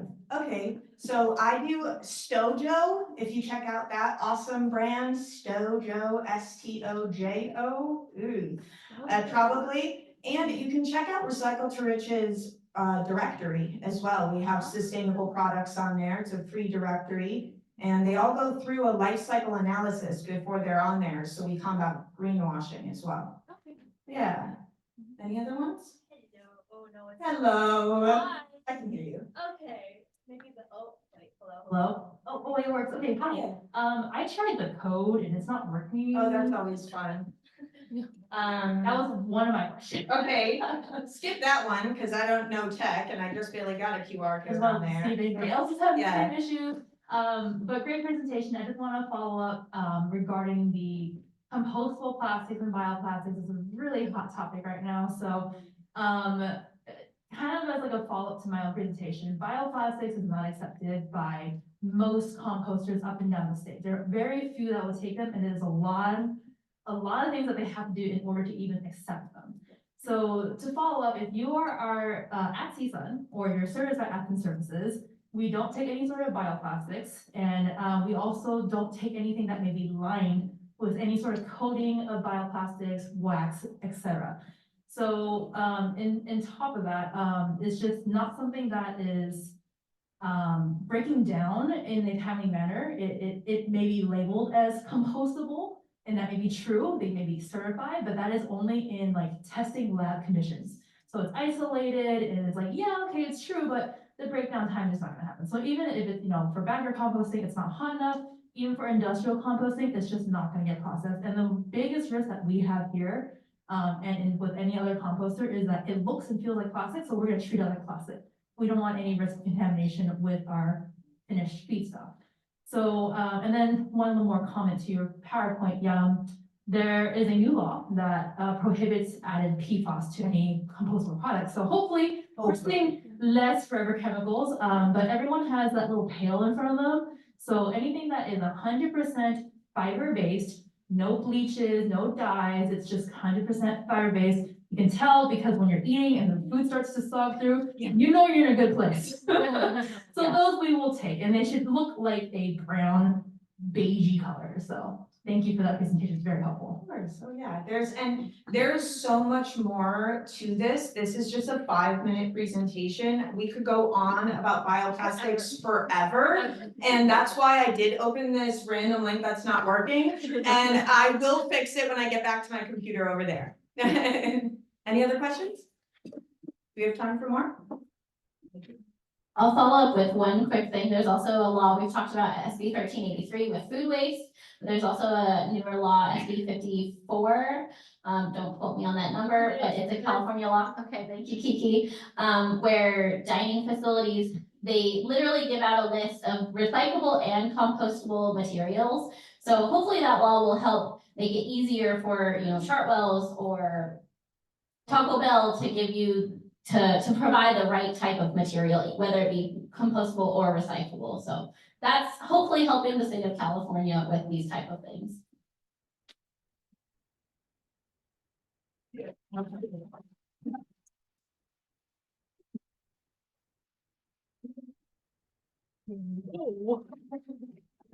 didn't see that. Thank you, Ashleigh. Our last speaker is a team lead with California Climate Action Corps program, which is a branch of AmeriCorps. CCAC is a part of a California statewide initiative to address and mitigate the effects of climate change. It is a climate-focused workforce development program for emerging climate and environmental leaders. As you can see, some of the organizations that you've heard about today, like Hollywood Food Coalition, LA Compost, and FoodCycle LA are all host sites for the program. Currently, there are over 300 fellows across our state. With no further ado, please welcome Mariel.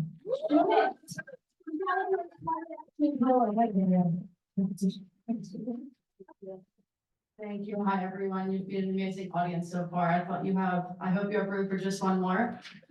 So my name is Mariel Schmitt, and I'm currently a team leader fellow as part of the California Climate Action Corps program.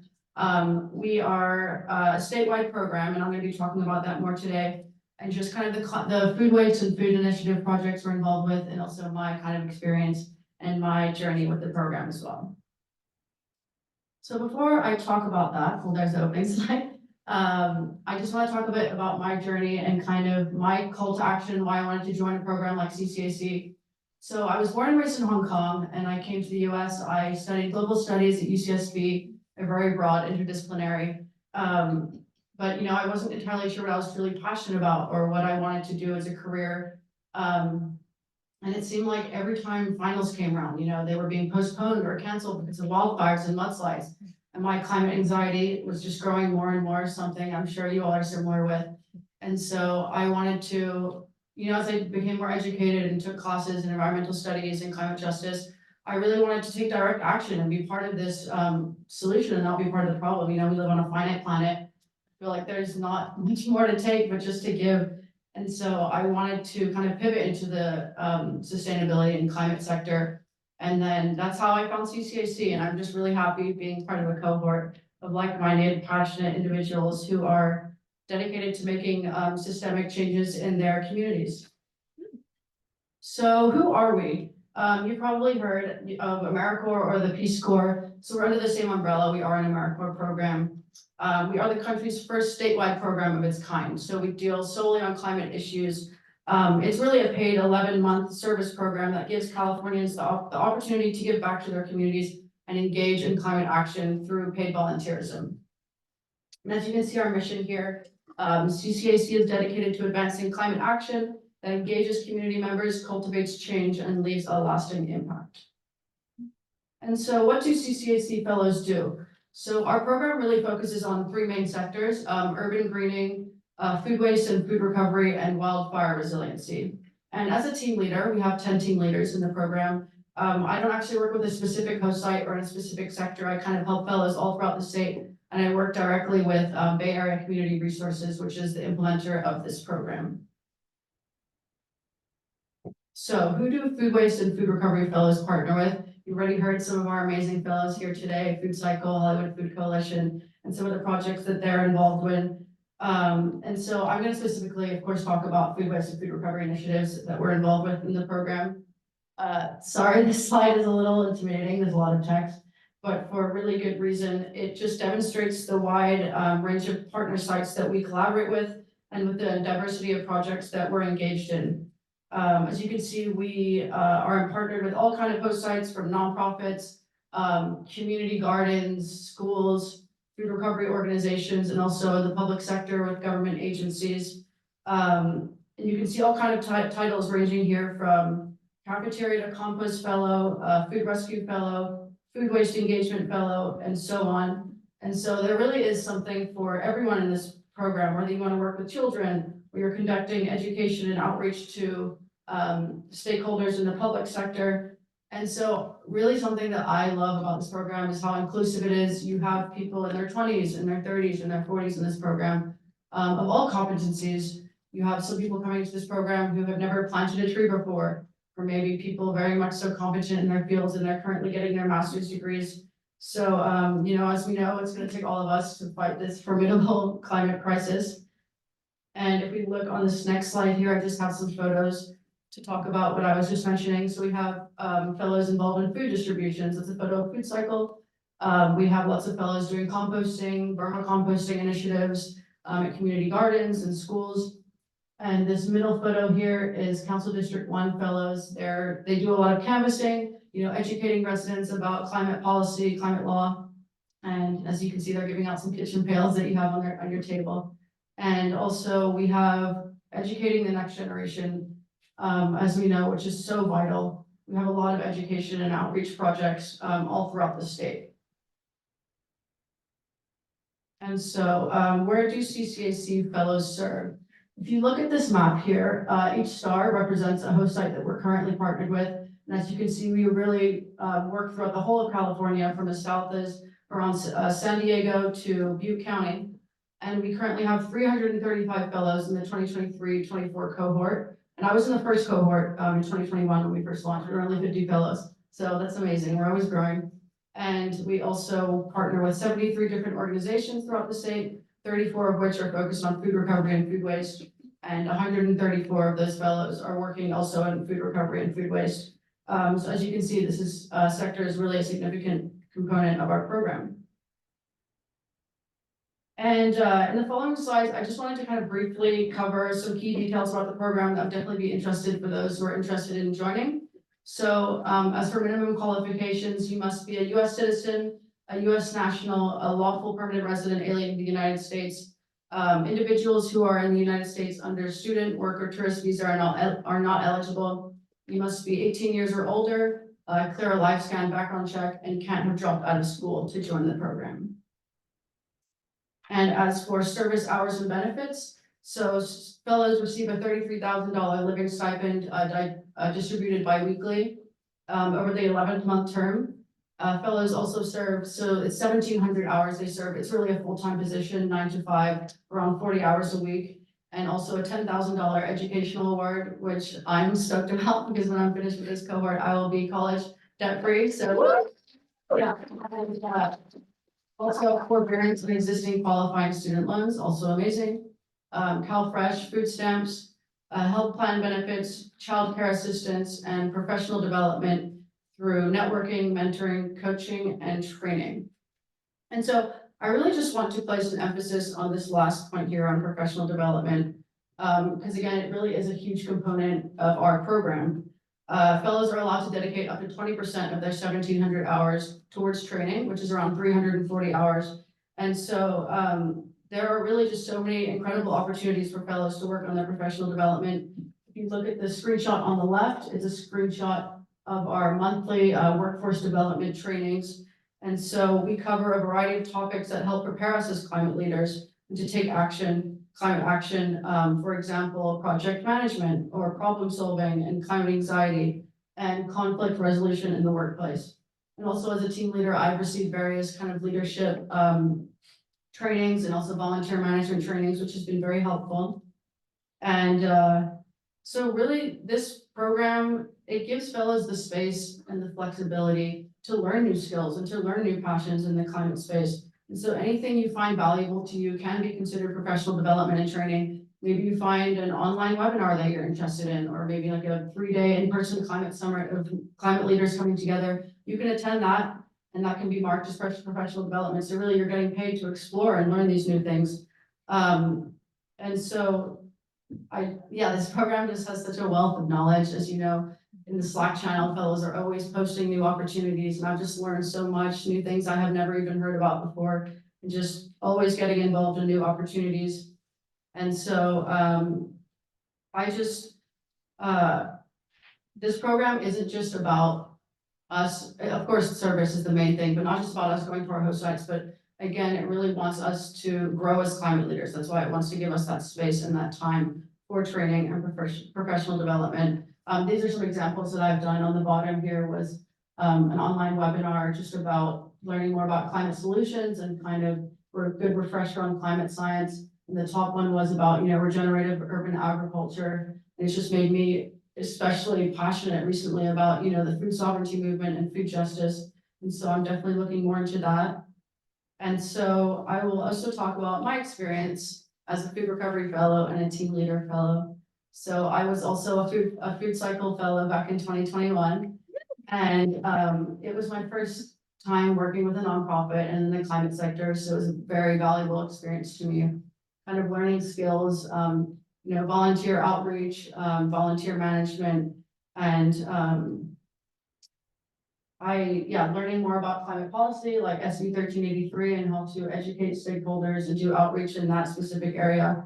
And definitely, I would say my most fulfilling kind of take of the whole experience, or my biggest achievement, was actually recovering 50,000 pounds of food with my own hands that would have gone into a landfill, but was redirected to underserved communities.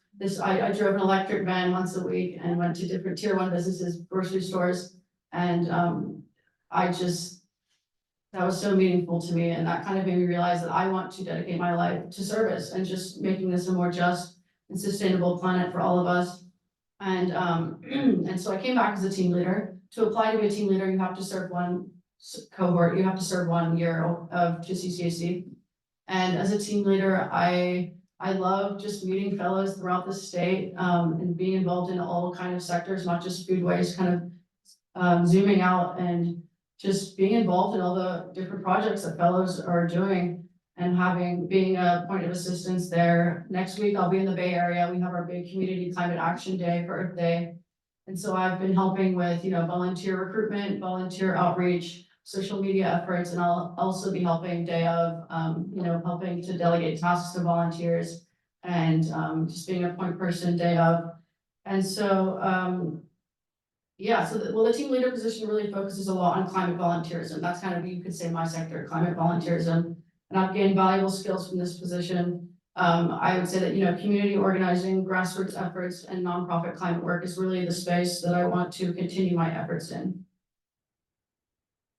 And so, finally, I'd like to conclude with some statistics on the remarkable achievements of fellows. Measuring our impact is also a really significant aspect of this program, so of course, we're able to showcase the incredible impacts that we're making. And we all know in this room that volunteers are really the backbone of nonprofit work and all the important work in this country. And so it's why this is such an incredible opportunity, CCAC, to get paid while engaging in climate volunteerism work and being able to make impacts like this, which we know is so imperative now more than ever. And so, as you can see, these are actually metrics from just the past 6 or 7 months from October 2023. We have diverted 10 million pounds of organic waste and distributed 9 million pounds of food. And these numbers, these numbers really cannot so proud of ourselves as fellows for the strides we're making to address the climate emergency. And so as I wrap up here today, I just want to say that with the growing uncertainties of climate change, Americans, we're really hungry, we're starving to engage in climate action and make a positive impacts in our communities. That's why the opportunity provided by CCAC for paid positions and involved in climate volunteerism is so remarkable. And it's been really such a valuable experience to me. That's why I want to be up here and sharing that with you. And if you're sitting here kind of desperate to make changes in your community and unleash your potential as a climate leader, and explore a career path dedicated to addressing the climate crisis, I hope you maybe consider this your calling, and I invite you to research more about this program. I also just wanted to close out with one of my personal favorite quotes. Service is the rent we pay for the privilege of living on this planet. Thank you very much.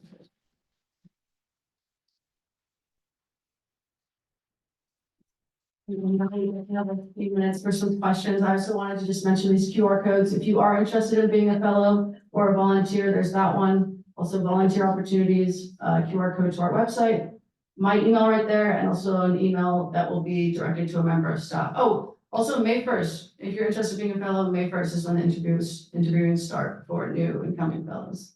Thanks.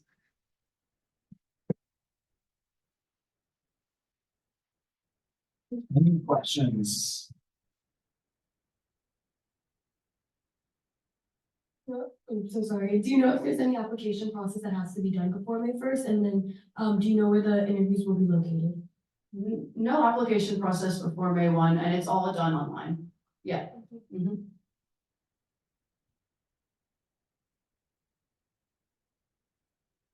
Hi, thank you for your presentation. I just wanted to send a quick shout out to all the fellows who are in the house here today. If you can please stand up for all of us so we can give you a big round of applause for all the service that you have provided for all of us here on campus.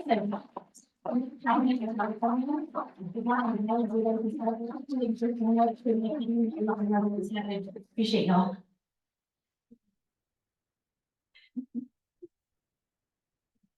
One more question? Any questions, ma'am? If there's any CSUN students in the room and you're looking to find something after you graduate, this is an amazing opportunity to find what you love. And stay at CSUN. We're gonna have 8 more positions this time. It'll start up September-ish. So if you're around, and I think they have summer programs, so there's different terms. So definitely, use these QR codes. Come work with us. We'd love to have CSUN students continue to be part of our team. Yeah, the 11th month term does start in September. We don't have a summer term anymore, but we do have a winter term, and that's 6 months. And that usually starts around February. So the CCAC model was so impactful that the White House has now launched it in different states. Do you know how many just yet? I can't give you an accurate number of how many. It's international now, like they're International. not international, it's regional, so they'll do it all across the US, but they're, I think, gonna start with Washington, and There's like 3 or 4 that they're starting with. Yeah, but California was the first one, and this was just this year that Biden passed that, so. Yeah, the National Climate Corps was really modeled after the California Climate Action Corps, so it's doing good things.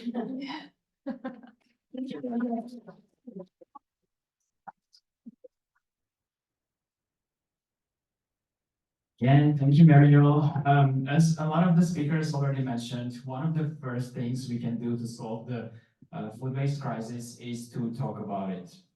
Our hope is that this event helps us to self-reflect, appreciate the abundance of food, get involved with food recovery efforts, and perhaps get creative with our leftovers. The good news is that we have already started to see preventative measures at all stages of the food value chain.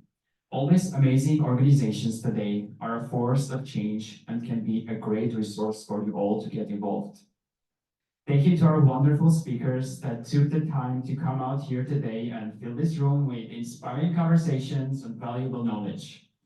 I would like to thank CSUN Sustainability team for allowing and trusting us, fellows, to carry out our own events and our own projects and bring them to life. With this, I want to over to Aspen, our Sustainability and Zero Waste Coordinator.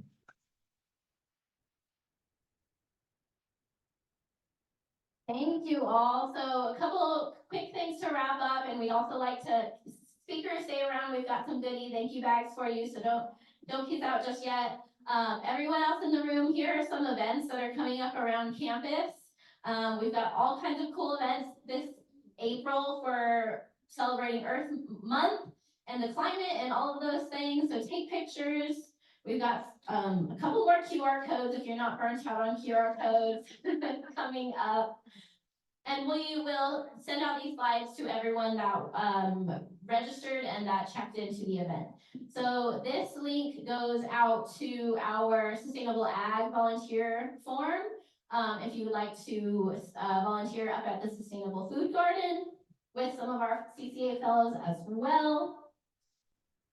If you all can do me a great favor and take this quick transportation survey so we can understand our CSUN student transportation needs. This also helps us calculate greenhouse gas emissions for our president's commitment inventory that we do every year for climate change and keeping track of that data.